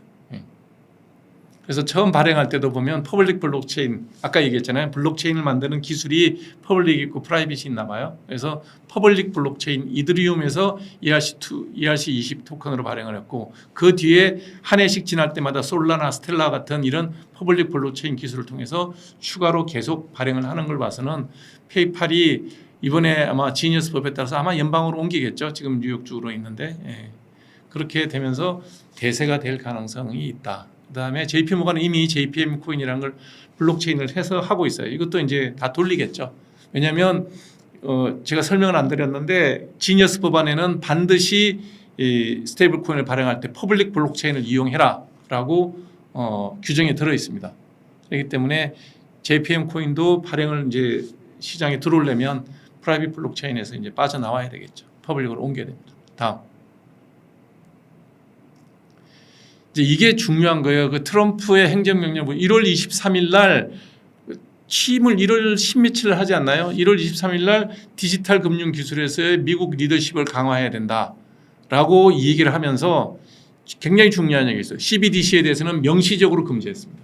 절대로 미국 내에서는 CBDC를 발행하거나 유통하는 어떠한 조치도 취하면 안 된다. 이게 무슨 얘기냐면 어느 나라든지 CBDC를 하는 나라는 미국하고 관계 끝이라는 얘기입니다. 한국은행에서 잠시 얘기했었죠. 원화 스테이블 코인 나왔을 때 하는 총재가 뭐라 그랬어요? 한국은행이 중심으로 된 CBDC를 생각해 봐야 된다. 왜? 그게 이제 현재 기존에 하고 있는 화폐 발행 방식과 똑같거든요. 그러니까 이거를 존중해야 된다라고 얘기했다가 이 말 나오고 난 다음에 싹 닫은 거예요. 왜? 미국 내에서는 CBDC를 발행하거나 유통하는 어떤 조치도 취해서는 안 된다. 연준에서 그 다음에는 아무 말 안 하는 겁니다. 왜냐하면 이 CBDC가 헤게모니를 누가 쥐고 있냐면 중국이 갖고 있어요. 중국은 CBDC 제가 했던 방송에 앞에 어디 한번 시간 나면 검색해 보시면 CBDC가 한번 리뷰해 놓은 게 있거든요. 보시면 아시겠지만 중앙은행과 시중은행과 일반 화폐 소비자 이게 가게나 그 회사죠. 중앙은행에서 시중은행까지 왔다 갔다 하는 건 CBDC 해도 돼요. 상관없어요. 어차피 CBDC예요. 그게 뭐 코인 주고 받을 거 없습니다. 한국은행에서 국민은행에다가 100억 대출해 줄 때 7억 지급 준비금 빼고 93억 그냥 전산으로 보내요. 뭐 CBDC로 보낸다고 똑같죠. 근데 중요한 건 뭐냐면 중국의 CBDC는 이 은행에서 나가서 개인이나 기업한테 97억을 대출할 때 이거를 전산이 어디로 연결되어 있냐면 중국은행 중앙본부의 서버에 다 연결되어 있어요. 내가 어디 가서 커피 사 먹으면 커피 사 먹은 그 결제가 중앙은행에서 다 알아요. 그러니까 내 사생활이 하나도 없는 거예요. 전 세계에서 CCTV가 제일 많은 나라, 인구당 CCTV 제일 많은 나라 중국이에요. 그래서 중국은 AI도 안면 인식 AI는 중국이 최고예요. 왜냐? 그걸 머신러닝을 시킬 수가 있어요. 만일에 우리나라나 그 자유민주주의 국가에서 왔다 갔다 하는 사람들 CCTV 찍은 거 갖고 머신러닝 돌리면 어떻게 됩니까? 전부 다 걸릴 겁니다. 아무도 허용하지 않잖아요. 그냥 범죄가 있을 때 그 CCTV를 영장을 받아서 가져갈 수 있을 뿐이지 일반적으로 동네 왔다 갔다 하는 모든 CCTV에 있는 안면을 인식해서 어떻게 할 수 있도록 하는 것은 중국밖에 없어요. 통제사회죠. 그래서 트럼프가 했던 이 얘기는 굉장히 중요한 의미가 있습니다. 미국 내에서는 CBDC를 발행하거나 유통하는 어떠한 조치도 취해서는 안 된다예요. 그러면 대안이 있어야 될 거 아니에요. 중국은 이미 이걸 갖고 전 세계적으로 좀 형편이 어려운 나라들하고 연결해서 네트워킹해서 CBDC를 하겠다는 거예요. 아까 태국, 홍콩, UAE 얘기했잖아요. 아랍에미레이트. 이제 그런 나라들이 이제 CBDC를 할까요? 이렇게 얘기했는데 못 하는 거죠. 그러고선 했던 게 뭐냐면 이 스테이블 코인을 발행하는 거는 월가나 연준이 하고 있는 기존 화폐 발행식과는 좀 다르긴 하지만 어찌됐든 연준이나 OCC의 컨트롤을 받아야 되고 그 다음에 아직까지 화폐 성수를 발행할 수 있는 은행의 업무가 그대로 남아있고 그러나 미국의 달러 패권은 유지할 수 있는 방법이 뭐냐? 스테이블 코인이라는 거죠. 그러면 기존의 금융 체제를 크게 흔들지 않고 달러 패권을 유지할 수 있고 다음 또 얘기하겠지만 미국이 어려워하고 있는 국채를 사주는 그런 기관이 있어야 되거든요. 그런 것들을 양성할 수 있다는 목적을 갖고 하는 거예요. 그래서 이 스테이블 코인을 하고 있는 미국이 도입하게 된 가장 계기는 제가 볼 때는 중국의 CBDC 시스템을 이랑 견줘서 스위프트망에 변형된 달러의 패권을 유지하기 위한 어쩔 수 없는 조치였다라고 저는 봅니다. 월가도 이거를 받아들인 이유가 자기들이 화폐를 발행하게 되면 화폐를 발행할 때 없는 이익이 있잖아요. 화폐 주조권이라 그러고 이제 뭐 프랑스 말인가요? 셰누리즈 효과라 그러죠. 영주들이 갖고 있는 화폐 발행하는 권리. 미국에 100달러짜리 찍는데 뭐 40센트밖에 안 든대잖아요. 원가가. 그러면 뭐 99.6달러 그냥 미국 정부가 먹는 거잖아요. 그런 세누리지 이펙트를 연준이나 월가가 손해를 보면서 이거를 코인 시장을 받아들일 수밖에 없었던 이유는 가만히 있으면 중국 사람들한테 다 뺏길 것 같으니까 그랬다. 저는 그렇게 봐요. 제일 급한 거는 이 트럼프가 1월 23일 했던 디지털 금융에서 했던 미국의 리더십 강화를 위해서 했던 요 얘기가 CBDC 발행, 스테이블 코인의 발행에 가장 큰 계기가 되지 않나 생각이 듭니다. 그래서 목적은 뭐냐면 달러와 패권을 미국 달러의 주권을 촉진하고 보호하며 전 세계적으로 합법적이고 정당한 달러 기반 스테이블 코인 개발과 성장을 촉진하기 위한 조치를 포함한다라고 얘기를 합니다. 행정명령이 이걸 얘기를 해요. 그래서 CBDC는 달러의 기축 통화로서의 역할을 제한하기 위한 시도로 간주한다. 뭐 말은 점잖게 했지만 적국으로 인정하겠다는 얘기입니다. 건드리지 말라는 거죠. 이렇게 생각하게 된 것은 CBDC를 지금 찾아보세요. CBDC 강력하게 추진한 나라는 중국밖에 없습니다. 그러면서 비트코인을 전략 자산으로 이제 미국 정부가 취득하겠다. 그러니까 표현을 하면 스트래테직 리저브 에셋으로 간주하겠다라고 하고 사겠다 그랬는데 실제로 사는 것 같지는 않아요. 비트코인 값이 그렇게 오르지 않는 걸 보니까. 왜냐하면 비트코인이 암호화폐 시장의 대장주거든요. 대장이거든요. 그러니까 사라 그럴 때 좀 살 걸. 지금 많이 올랐죠. 계속 오르는 이유가 아마 트럼프가 행정명령에 사인을 하게 되면 비트코인 값은 더 오르겠죠. 왜냐하면 지금 발행되고 있는 코인 중에서 발행 개수가 2,100만 개로 딱 정해져 있는 건 비트코인밖에 없어요. 발행 개수가 정해져 있어요. 그리고 지금 채굴된 게 상당히 다 채굴되고 얼마 안 남았죠? 100만 개인가 200만 개가 빼고는 남아있는 게 별로 없죠. 그것도 2000 언제까지더라? 한 100년 걸쳐서 이렇게 뭐 비트코인 반감기라는 게 있잖아요. 이렇게 지금 뭐 거의 다 채굴됐고 조금 남은 것도 계속 이제 이 뭐죠 이게 로그 스케일로 이렇게 쭉 떨어지게 돼 있어요. 조금 남아 있는 거 캐는 거죠. 캐는데 들어가는 전기세가 더 많이 든다 그러는 것 같은데 이제 그렇게 돼 있고 2018년도에 비트코인 처음 나왔나요? 이게 한 100년에 걸쳐서 계속 조금 채굴할 게 남아 있어요. 그러니까 이게 어쩌면 미래의 금융계의 기축 통화가 비트코인이 되지 않을까. 요즘 비트코인 하시는 분들도 그렇게 얘기하는데 그건 모르겠지만 하여튼 어찌됐든 트럼프가 비트코인을 압수한 거 있어요. 범죄 혐의로 압수하고 이게 하여튼 미국 정부가 비트코인 많이 갖고 있어요. 그래서 그거를 리저브로 쓸 수도 있다라는 얘기를 했죠. 모르죠. 이제 그건 또 세상은 자꾸 변하니까. 근데 1월 23일 날 트럼프가 그렇게 얘기했고요. 미국 의회는 거기에 맞춰가지고 디지털 자산 시장 워킹 그룹을 2월 5일 날 결성을 합니다. 이거는 민주당 공화당 상관없어요. 이번 상원에서 67대 30 거의 2대1 넘게 압도적인 다수로 통과된 이유는 이런 거에 대한 공유가 그러니까 미국의 뭐 정권을 누가 잡았다 이걸 떠나서 미국의 달러 패권을 유지하는 데 있어 갖고는 민주당 공화당 없다라고 보는 게 맞겠죠. 그리고 백악관에서는 3월 7일 날 크립토 서밋을 열어서 빅테크 기업들 이 크립토를 잘 할 수 있는 빅테크 기업들의 수장들 다 불러서 백악관에서 회의를 하죠. 무슨 뜻이냐면 이거는 하원에서 통과되는 건 뭐 약간의 법안 수정은 있겠죠. 소소한 법안 수정은 있겠지만 통과되는 거는 하원에서도 제가 볼 때는 거의 민주당이 압도적으로 민주당이 상당히 동의를 할 거예요. 그래서 통과가 되면 바로 시행이 될 거고요. 준비되어 있는 회사들은 바로 그냥 튀어나가겠죠. 페이팔은 준비되어 있고 USDC 준비되어 있고 USTD 뭐 빨리 자산을 옮길지 말지 고민할 거고 그 외 다른 빅테크 기업들 X 그다음에 트위터 할 거고 그다음에 페이스북은 당연히 할 겁니다. 그거 맞을 거예요. 옛날에 무슨 크립토 하다가 하여튼 혼났어요. 세무조사 받고 어디 감히 월가에 덤비냐 그래갖고 속된 말로 작살나고 난 다음에 안 했죠. 이번에는 할 겁니다. 그래서 이런 일이 벌어지면 세상은 암호화폐를 기반으로 한 결제 시스템이 훨씬 활성화될 것 같다. 봐야 되겠죠. 다음 요겁니다. 요거 왜 트럼프가 비트코인을 스테이블 코인을 만드느냐. 자 이제 이게 미국의 대통령들은 보면 크게 두 가지 대통령이 바뀔 때마다 힘 실는 데가 달라요. 그래서 우리가 이제 금융 쪽에 많이 금융 경제, 화폐 경제 쪽에 더 관심을 쏟는 사람들은 아무래도 월스트리트에 힘이 실리죠.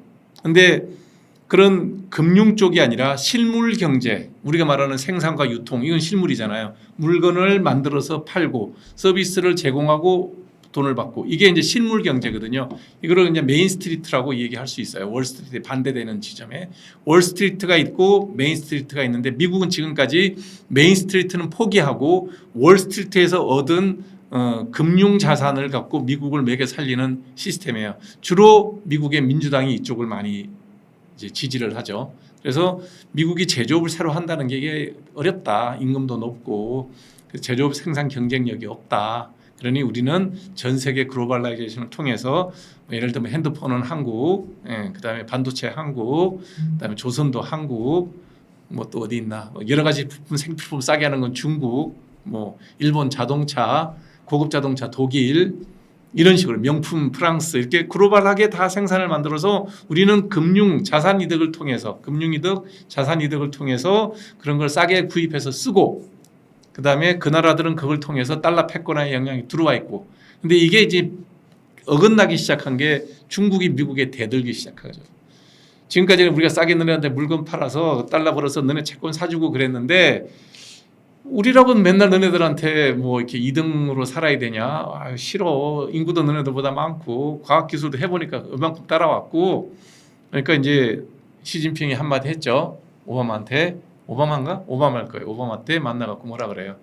태평양은 두 나라가 같이 다닐 수 있을 만큼 넓지 않느냐라고 얘기를 합니다. 미국한테 정면으로 대든 거죠.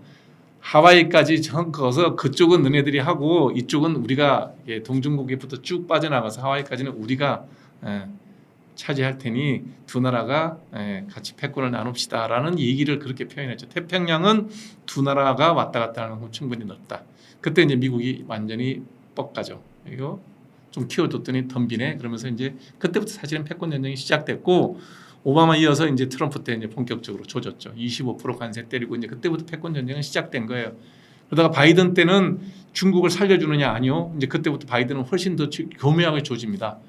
그러니까 미국, 오스트리아, 영국, 뉴질랜드, 오크스, 그 다음에 미국, 일본, 호주, 인디아까지 엮어서 또 하나 이런 식으로 중국을 똘똘 둘러싸죠. 그 다음에 뭐 칩 주지 마라, 한국한테는 고급 반도체 주지 마라, 뭐 이런 식으로 일본도 당연히 안 돼. 이런 식으로 중국을 이제 에워싸기 시작해요. 그렇다고 해서 제조업 경쟁력이 갑자기 생기는 게 아니죠. 근데 트럼프는 금융 쪽보다는 제조업 쪽으로 힘을 싣는 메인스트리에 힘을 싣는 거예요. 이 사람이 대통령 뭘로 됐어요? 7개 경합주가 다 옛날에 러스트벨트예요. 미국이 제조업이 잘 나갈 때 잘 살다가 다 이제 그 제조업이 쫓겨나면서 망한 사람들이 실업자가 된 거예요. 지금 실제로 트럼프 대통령이 지목했던 그 부통령 있죠. 제이디 벤스. 제이디 벤스라는 사람은 전형적으로 아이오와주 러스트벨트에서 자기 할아버지가 US 스틸 다리다가 쫓겨나요. 뭐 철강이 다 중국, 일본, 한국으로 다 뺏겼으니까. 그래서 이 제이디 벤스가 제이디 벤스를 놓은 엄마는 갑자기 대학도 못 가요. 집이 뭐 파산을 해버리니까. 그래서 그 엄마가 마약에 중독될 거예요. 제이디 벤스는 트럼프는 원래 뭐 금수저니까 그런 스토리가 없지만 제이디 벤스는 이 분야에 대해서는 미국의 제조업이 무너지면서 가정이 어떻게 파괴됐는지를 너무나 몸소 겪었던 사람이에요. 그러니까 어쩌면 중국이나 이런 거에 대해서 중국에 대한 그 어떤 그 뭐 글로벌화를 통한 미국의 제조업의 몰락에 대해서 반대하는 사람은 아마 제이디 벤스가 훨씬 더 강할 거예요. 여러분 그 옛날에 그게 뭐죠? 빌 힐리라는 영화 보셨나요? 빌 힐리의 노래? 예. 그 영화도 있고 책도 나온 게 있어요. 제이디 벤스 얘기예요. 이 사람은 어떻게 하든지 제조업도 미국이 살려야 된다는 거예요. 보시면 미국이 지금까지는 제조업은 포기하고 자본 수지 흑자를 갖고 미국을 경영을 했는데 안 된다. 우리도 물건 수출해서 최소한 무역 수지 균형을 맞춰야 된다. 그리고 미국 내 고용이 제조업을 통한 고용이 만들어져야 된다라고 생각해요. 그럼 미국이 무역 수지가 흑자가 나오면 어떻게 됩니까? 미국이 전 세계 달러가 물건 거래 끝나고 나면 미국으로 달러가 돌아가요. 그러면 전 세계 달러가 줄어요. 그럼 미국이 기축통화가 됩니까? 기축통화의 한계가 뭐예요? 기축통화를 하는 나라는 기본적으로 무역 수지가 적자가 돼야 돼요. 그래야 돈이 밖으로 나가서 전 세계가 달러를 쓸 거 아니에요.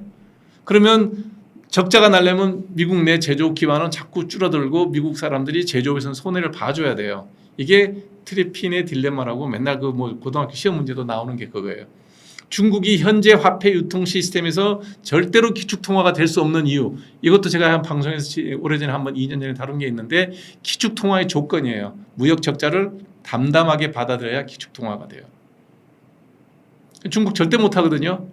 제조업으로 먹고 사는 나라이기 때문에. 그래서 중국이 기존의 화폐 유통 방식, 기존의 달러 패권에 도전해가지고는 도저히 자기 나라는 기축통화가 될 수 없고 달러에 예속될 수밖에 없어요. 그래서 중국이 CBDC를 하자 그러는 거예요. CBDC를 만들어서 어느 나라든지 직접 환율 없이 환율만 각국의 환율로만 바로 CBDC로 1대1로 결제하자는 거예요. 그러면 스위프트망도 필요 없고 달러에 의존할 필요도 없다는 거예요. 그리고 자기들은 무역 흑자를 내도 아무 상관없어요. 그냥 CBDC로 결제하면 되니까. 예를 들어서 한국이랑 거래를 하는데 뭐 위안화가 200이고 우리가 이제 달러로 1,400이 1대7 정도 된다고 쳐요. 그러면 1대10이라고 얘기해요. 그러면 그냥 반반으로 거래하면 돼요. 중국에서 우리가 물건을 철강을 수입을 했다. 아니면 뭔가를 수입을 해서 내가 1억 불을 이제 1억 위안을 줄 돈이 있다. 그러면 한국으로 치면 1대10이면 이제 10억 원을 줘야 돼요. 그럼 5대5 위안화로 반 줄게, 달러로 원화로 반 줄게. 너네들 그렇게 하고 물건 보내. 그다음 반대로 거래할 때 똑같이 그냥 CBDC로 위안하고 원화를 반반으로 나눠서 주면 돼요. 뭐 약속에 따라서 위안화로 해도 되겠죠. 그런데 중국은 돈이 안 나가요. 그래도 중국 돈으로 거래가 돼요. 그래서 달러에서 벗어나겠다는 거죠. 그걸 CBDC가 하니까 트럼프가 뭐라 그랬어요? 미국 내에서는 CBDC 말도 꺼내지 마라. 해도 안 되고 유통해도 안 되고. 그 얘기가 그 얘기예요. 그러면서 이제 미국이 생각을 하는 거예요. 제조업을 육성을 해서 자기들도 무역 수지를 흑자를 내야 되겠어. 그래야 미국이 국민들이 좀 살아. 고용이 되고. 그러면 달러가 안 도니까 기축통화가 약해지잖아요. 이걸 어떻게 해야 되겠어요? 지금 스테이블 코인을 결제를 하면 기축통화가 지위를 유지할 수 있죠. 왜냐하면 스테이블 코인으로 결제하기 때문에 굳이 중국하고 생각이 똑같은 거예요. 달러가 나가지 않아도 스테이블 코인으로 달러가 전 세계가 돌아가면 미국의 채권은 미국 채권을 중심으로 전 세계 스테이블 코인이 돌아요. 그런데 미국은 재정 적자가 무역 적자가 안 나도 돼요. 트리핀의 딜레마를 일정 부분 해소할 수가 있는 거죠. 요게 트럼프가 그러니까 미국 정부가 미국의 현재 패드나 월가나 의회에 있는 사람들이나 행정부에 있는 사람이나 크립토 커런시를 주장하는 빅테크 기업 사람들이 이해가 일치한 거예요. 그래서 67대 30이라는 압도적인 다수로 통과가 된 이유는 이게 미국의 이해관계에 맞으니까 하는 거예요. 그다음 또 하나가 뭐냐면 이 스테이블 코인을 발행할 때 기본 자산을 뭘로 쓴다 그랬어요? 미국의 단기 국채예요. 단기 국채를 담보로 하는 MMF, 단기 국채를 담보로 하는 RP, 단기 국채를 통화를 하는 기본적인 영레포 시장까지 요거를 갖고 하기 때문에 미국의 국채 수요가 되게 올라가죠. 예를 들면 제가 이제 일론 머스크라고 가정하고 테슬라라고 쳐요. 그럼 X에서 트위터 X에서 저기를 하겠죠. 스테이블 코인을 발행하겠죠. 발행을 할 때 1억 불어치 발행하면 4% 남으면 100억 불 발행하면 4% 남으면 4억 불 남죠. 예를 들어서 1000억 불 발행하면 40억 불이 남아요. 그러면 내가 돈이 있다고 쳐요. 스테이블 코인을 100개만 할까요? 1000개를 할까요? 많이 찍으려고 그럴 거예요. 근데 많이 찍고 싶어도 못 찍는 게 뭐냐면 93일짜리 미국 단기 국채를 사야 돼. 그러면 X만 있나요? 페이스북도 있죠. 페이팔도 있죠. 애플도 있죠. 구글도 있어요. 다 살라고 들 거야. 그러면 미국의 국채값이 어떻게 될까요? 떨어지죠. 그러면 맨날 트럼프가 앉아서 파월한테 뭐라 그래요? 야, 금리 낮춰. 이게 맨날 트럼프가 하는 얘기잖아. 금리 자연적으로 떨어지죠. 국채 시장 금리가 떨어지면 시장 금리가 떨어지죠. 거기다가 또 한 가지 깨도 더 있어요. 미국의 금융 기법 중에 오퍼레이션 트위스트라는 게 있어요. 이게 무슨 얘기냐면 원래 그러면 안 되는데 급할 때 쓰는 수법이에요.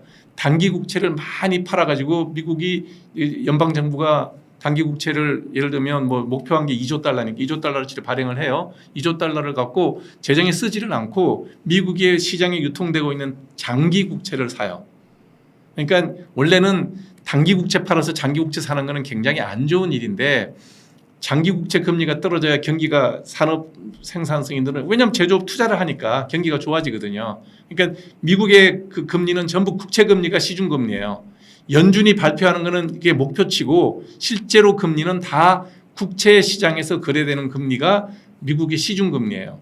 그러면 자, 빅테크 기업들이 기를 쓰고 이제 그 단기 국채를 많이 사서 자기들이 스테이블 코인을 많이 찍어야 이익이 많잖아요. 4% 이익을 무조건 먹으니까 금리만큼. 그러려고 틀면 국채 금리가 점점 낮아지겠죠. 할리는 사람들이 많으니까, 기업들이 많고 돈도 많으니까. 그러면 그 단기 국채를 산 돈을 가지고 미국이 장기 국채를 사들여요. 미국 정부에서 장기 국채를 사들이면 어떻게 돼요? 장기 국채 값도 떨어지죠. 장기 국채가 안 팔려갖고 계속 금리가 올랐잖아요. 지금 4.5%, 5%까지 올랐는데 언제든지 우리가 대사할게 걱정하지 마. 갖고 와. 그러면 시중금리는 떨어지죠. 그 국채금리가. 이걸 오퍼레이션 트위스트라고 하는데 가끔 하는 짓이에요. 아마 트럼프가 이 돈을 받아가 예를 들어서 이제 뭐 이 스테이블 코인 시장이 좋아서 이제 자금이 많이 들어오면 이걸 갖고 전부 뭐 재정에 쓰지 않을 가능성도 많아요. 왜냐하면 목표가 금리 낮추는 거예요. 트럼프의 목표는. 금리가 특히 장기금리 10년물 이상의 장기 국채금리가 떨어지면 투자가 되게 쉽게 일어나요. 정부에서 재정으로 쓰는 것보다는 재정은 아껴놓고 이런 장단기 금리를 잘 조정해서 시중에 돈이 잘 돌 수 있고 투자가 잘 일어날 수 있도록 하는 게 아마 트럼프가 생각하는 걸 거예요. 그러면 미국 국채 수요가 늘어나죠. 수요가 늘어나면 금리는 떨어집니다. 그리고 끊임없이 단기 국채를 발행을 좀 어느 정도 하면 2조 달러까지 원래 지금 이제 미국 정부가 연방 정부에서 생각하는 게 2조 달러 추가 발행하는 거거든요. 현재 36조 달러의 그 연방 부채 한계선이 정해져 있는데 아마 민주당과 공화당이 협상하면 한 2조 달러는 정액이 될 거예요. 그거를 팔라 그럴 때 옛날에는 잘 사줬어요. 외국 정부에서 사줬죠. 왜냐하면 미국에서 이익을 많이 얻었으니까 한국도 갖고 있고 뭐 일본도 갖고 있고 중국도 많이 갖고 있었죠. 근데 중국이 지금 다 국채를 팔거든요. 미국 국채를 팔아서 원래 최대로 많이 보유했을 때 1조 한 4천억 불 갖고 있는데 지금 7천억 불밖에 없어요. 반 이상 팔았어요. 그러면 미국 국채가 안 팔리잖아요. 그 누가 살 거예요? 이제 미국의 빅테크 기업들이 스테이블 코인을 발행하기 위해서 사겠죠. 그러니까 국채를 발행할 때 수요가 생기죠. 요 수요가 감소되는 분야를 빅테크가 사주는 거죠. 그러면 미국의 연방정부의 재정을 일단 좀 안정시킬 수가 있죠. 지금은 미국 쟤네들이 36조 달러를 발행하고도 금리가 오르면 안 갚을 수도 있겠네 라고 불안하죠. 갖고 있는 사람들. 중국은 이미 많이 발 뺐어요. 영국하고 일본이 사주고 있는 상황이긴 하죠. 그런데 이제 이렇게 돌게 되면 미국 국채 금리가 안정되면 적어도 지금 국방비보다 많이 나가고 있는 이자 금액은 낮출 수가 있죠. 그러면 연방정부도 한숨을 돌리고 트럼프가 하고 싶어 하는 감세를 통한 제조업 증진, 제조업의 증가를 원하는 대로 할 수가 있죠. 그러니까 이런 몇 가지 이제 생각을 하면서 트럼프는 이 일을 하는 것 같아요. 그래서 지금 스캇 베센트 재무장관이죠. 재무장관이 목표를 하는 건 뭐냐면 현재 2021년부터 2025년까지 증가되는 액수를 보면 증가율이 별로 높지는 않죠. 야금야금 늘기는 하지만 그게 애뉴얼 컴파운드 애뉴얼 그로스 레이트예요. 평균 성장률을 지금보다 거의 99.8% 이상 증가가 될 거다. 2028년에는 적어도 2조 달러 정도는 스테이블 코인에서 생길 거다. 그 채권 수요가 라고 생각을 하는 거고 그렇게 되면 TB를 2조 달러를 쉽게 팔 수가 있죠. 그러면 남는 여윳돈이 있으면 아까 얘기했던 오퍼레이션 트위스트 등 하면 장기 금리도 떨굴 수도 있어요. 그러면 연준에다 대고 앉아서 금리를 낮추네 안 낮추네 이런 아쉬운 소리 할 필요도 없다는 거예요. 지금 목표치는 2조 달러라고 얘기하는데 내가 볼 때는 제가보다 훨씬 빨리 늘어날 개연성이 많아요. 그러면 이것 때문에 인플레이션이 더 생긴다 이런 걱정은 별로 할 필요는 없다고 봐요. 인플레이션이라는 게 생길 수가 없는 게 기본적으로 스테이블 코인은 통화성수 효과가 제로입니다. 현재까지는. 그리고 이자도 지급 못해요. 그리고 받은 돈만큼 사둔 자산만큼만 코인이 나가요. 그러니까 통화성수 효과도 별로 없어요. 그냥 화폐 유통 속도는 조금 빨라지겠죠. 그래서 미국에서 지금 노리는 거는 스테이블 코인을 통해서 일단 달러 패권을 CBDC의 도전으로부터 벗어나게 하겠다. 그다음에 추가적으로 채권을 사주는 외국 정부가 외국 중앙은행이 없는 상황에서 안정적으로 국내 빅테크 기업이 단기 채권을 소유해 준다. 이 단기 채권을 바탕으로 해서 오퍼레이션 트위스트 같은 걸 하게 되면 이게 이제 2조가 아니라 훨씬 늘어나면 가능하겠지만 그런 힘이 더 생기죠. 그러면 장기 국채 금리도 떨구어 갖고 트럼프가 그렇게 오매불망하는 미국 제조업의 투자를 늘릴 수 있다. 이런 것들이 지금 기본적으로 생각하는 거죠. 그리고 이 코인을 발행을 했을 때 글자 그대로 코인이에요. 코 묻은 돈도 모을 수가 있다는 거예요. 뭐 코인 100개 하면 100불이잖아요. 여러분들이 외국 여행 갈 때 환전 안 하고 그냥 코인 살 거예요. 그러면 여러분들 100불, 우리가 사는 100불어치의 코인이 미국의 그 코인 발행 회사한테를 통해서 미국 국채를 사는 거예요. 사주는 거예요. 미국 경제에 굉장히 도움이 되는 일을 우리가 하게 될 거예요. 왜냐하면 환전하는 것보다 이익이에요. 그거 노리는 거예요. 그게 뭐 내가 100불인데 우리나라 한번 생각해 보세요. 외국 여행객들이 얼마나 많아요? 우리나라 해외여행 가시는 분들 많잖아요. 나 같은 사람이 뭐 60평생 유럽도 처음 가봤으니 이제 이런 사람들이 늘어나면 달러를 사겠죠. 예. 달러 코인을 살 거 아니에요. 그럼 그게 전부 미국으로 바로 들어가요. 실제로 미국 연준에서 미국의 요 코인을 만드는 사람들의 설계하는 의도는 뭐냐면 이 코인을 미국 내에 있는 달러 예금이라든지 달러 뭐 이렇게 그 자산이 이 코인으로 들어오는 거 별로 바라지 않아요. 그냥 날로 외국의 달러 수요자를 가진 사람들이 직접 이거를 사게 되면 그냥 2조 달러 늘어나는 2조 달러가 미국 내에 유통되는 달러가 오는 게 아니라 글로벌리 달러를 필요로 하는 작은 기업이나 작은 소비자들이 저걸 살 거라는 거예요. 그러면 그냥 자연스럽게 돈이 들어오는 것. 그러면 미국 입장에서는 자본 수지가 그냥 좋아지는 거예요. 이런 무지막지한 일을 미국은 지금 준비하고 있는 거예요. 다른 나라 어떻게 되는 거 나는 몰라. 네. 너네 나라들 화폐가 어떻게 무너지니까 나는 몰라. 일단 내가 좀 살아야 되겠다라는 게 지금 트럼프의 이 스테이블 코인 정책이라고 저는 봐요. 굉장히 미치는 파급 효과가 클 거다라는 게 제 생각입니다. 그래서 거기다 하나 더해요. 실물 자산을 토큰화 하겠다는 거예요. 실물 자산이란 게 뭐예요? 미국이 갖고 있는 여러 가지 자산들, 주식도 매년 토큰화 하겠다는 거예요. 그래서 그걸 가지고 스테이블 코인을 발행하는데 자산으로 받아주겠다는 거예요. 그러면 훨씬 더 이제 발행할 수 있는 스테이블 코인을 발행할 수 있는 여력이 커지겠죠. 이런 것들이 지금 미국 정부에서 노리는 겁니다. 제조업도 살리고 달러가 트래핑의 딜레마에서 벗어나서 코인을 통해서 달러의 영향력은 그대로 유지하고 자기들은 무역에서 최소한 균형을 맞춰보겠다. 될지 안 될지 모르지만 네. 근데 실제로 지금 한국 같은 경우에도 보면 현대자동차가 가기 전에 2년 전에 2023년에 이미 현대제철이 들어갔습니다. 연산 200만 톤 정도의 제철소를 만들었어요. 그리고 2년 뒤에 이제 현대자동차가 들어가고 공장들이 붙어 있어요.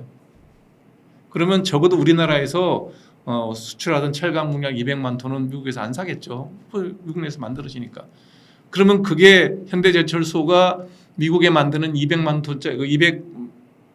톤의 그 제강 시설이 전기로예요. 전기값이 한국이 쌀까요? 미국이 쌀까요? 옛날에는 당연히 한국이 쌌죠. 근데 한국은 원전도 없어지고 뭐 태양광인지 풍력인지 그걸로 하겠다 그러니까 전기값이 올랐어요. 산업용 전기값하고 우리나라 개인 쓰는 전기값이 거의 차이가 없어요.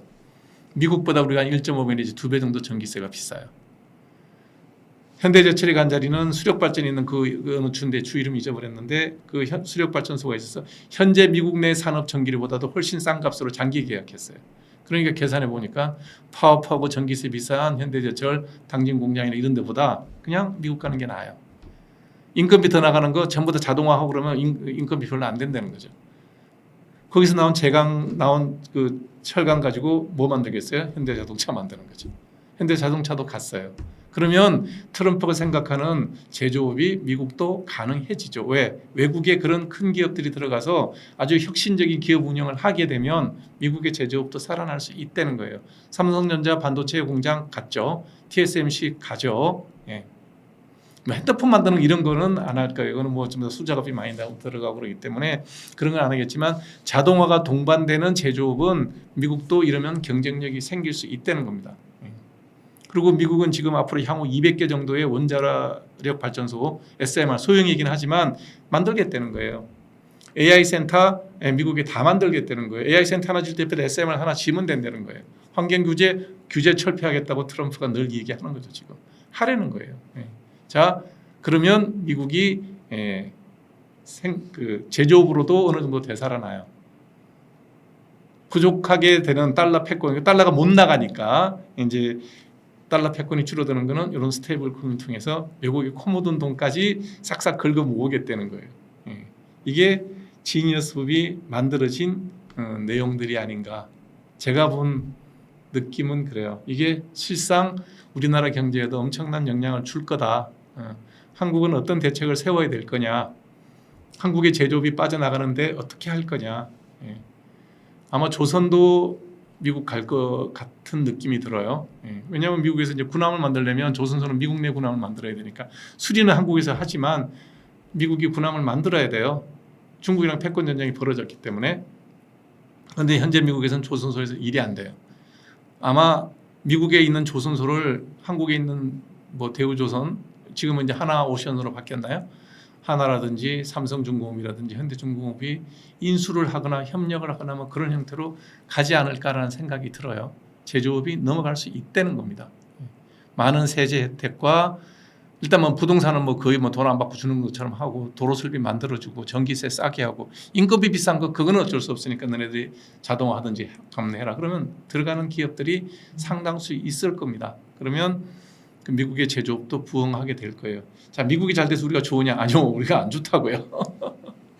우리가 제조업을 할 수 있어야 돼요. 이 화폐 패권에 대해서는 우리가 어떻게 할 수는 없지만 미국에 맞춰서 움직일 수밖에 없지만 적어도 제조업만큼은 우리가 유지할 수 있는 그런 준비를 차근차근 하지 않으면 정말 코 묻은 달러까지 빨아가는 이런 스테이블 코인이 만들어질 텐데 우리는 어떻게 해야 되나 이런 생각들을 하면서 자료를 만들어 봤습니다.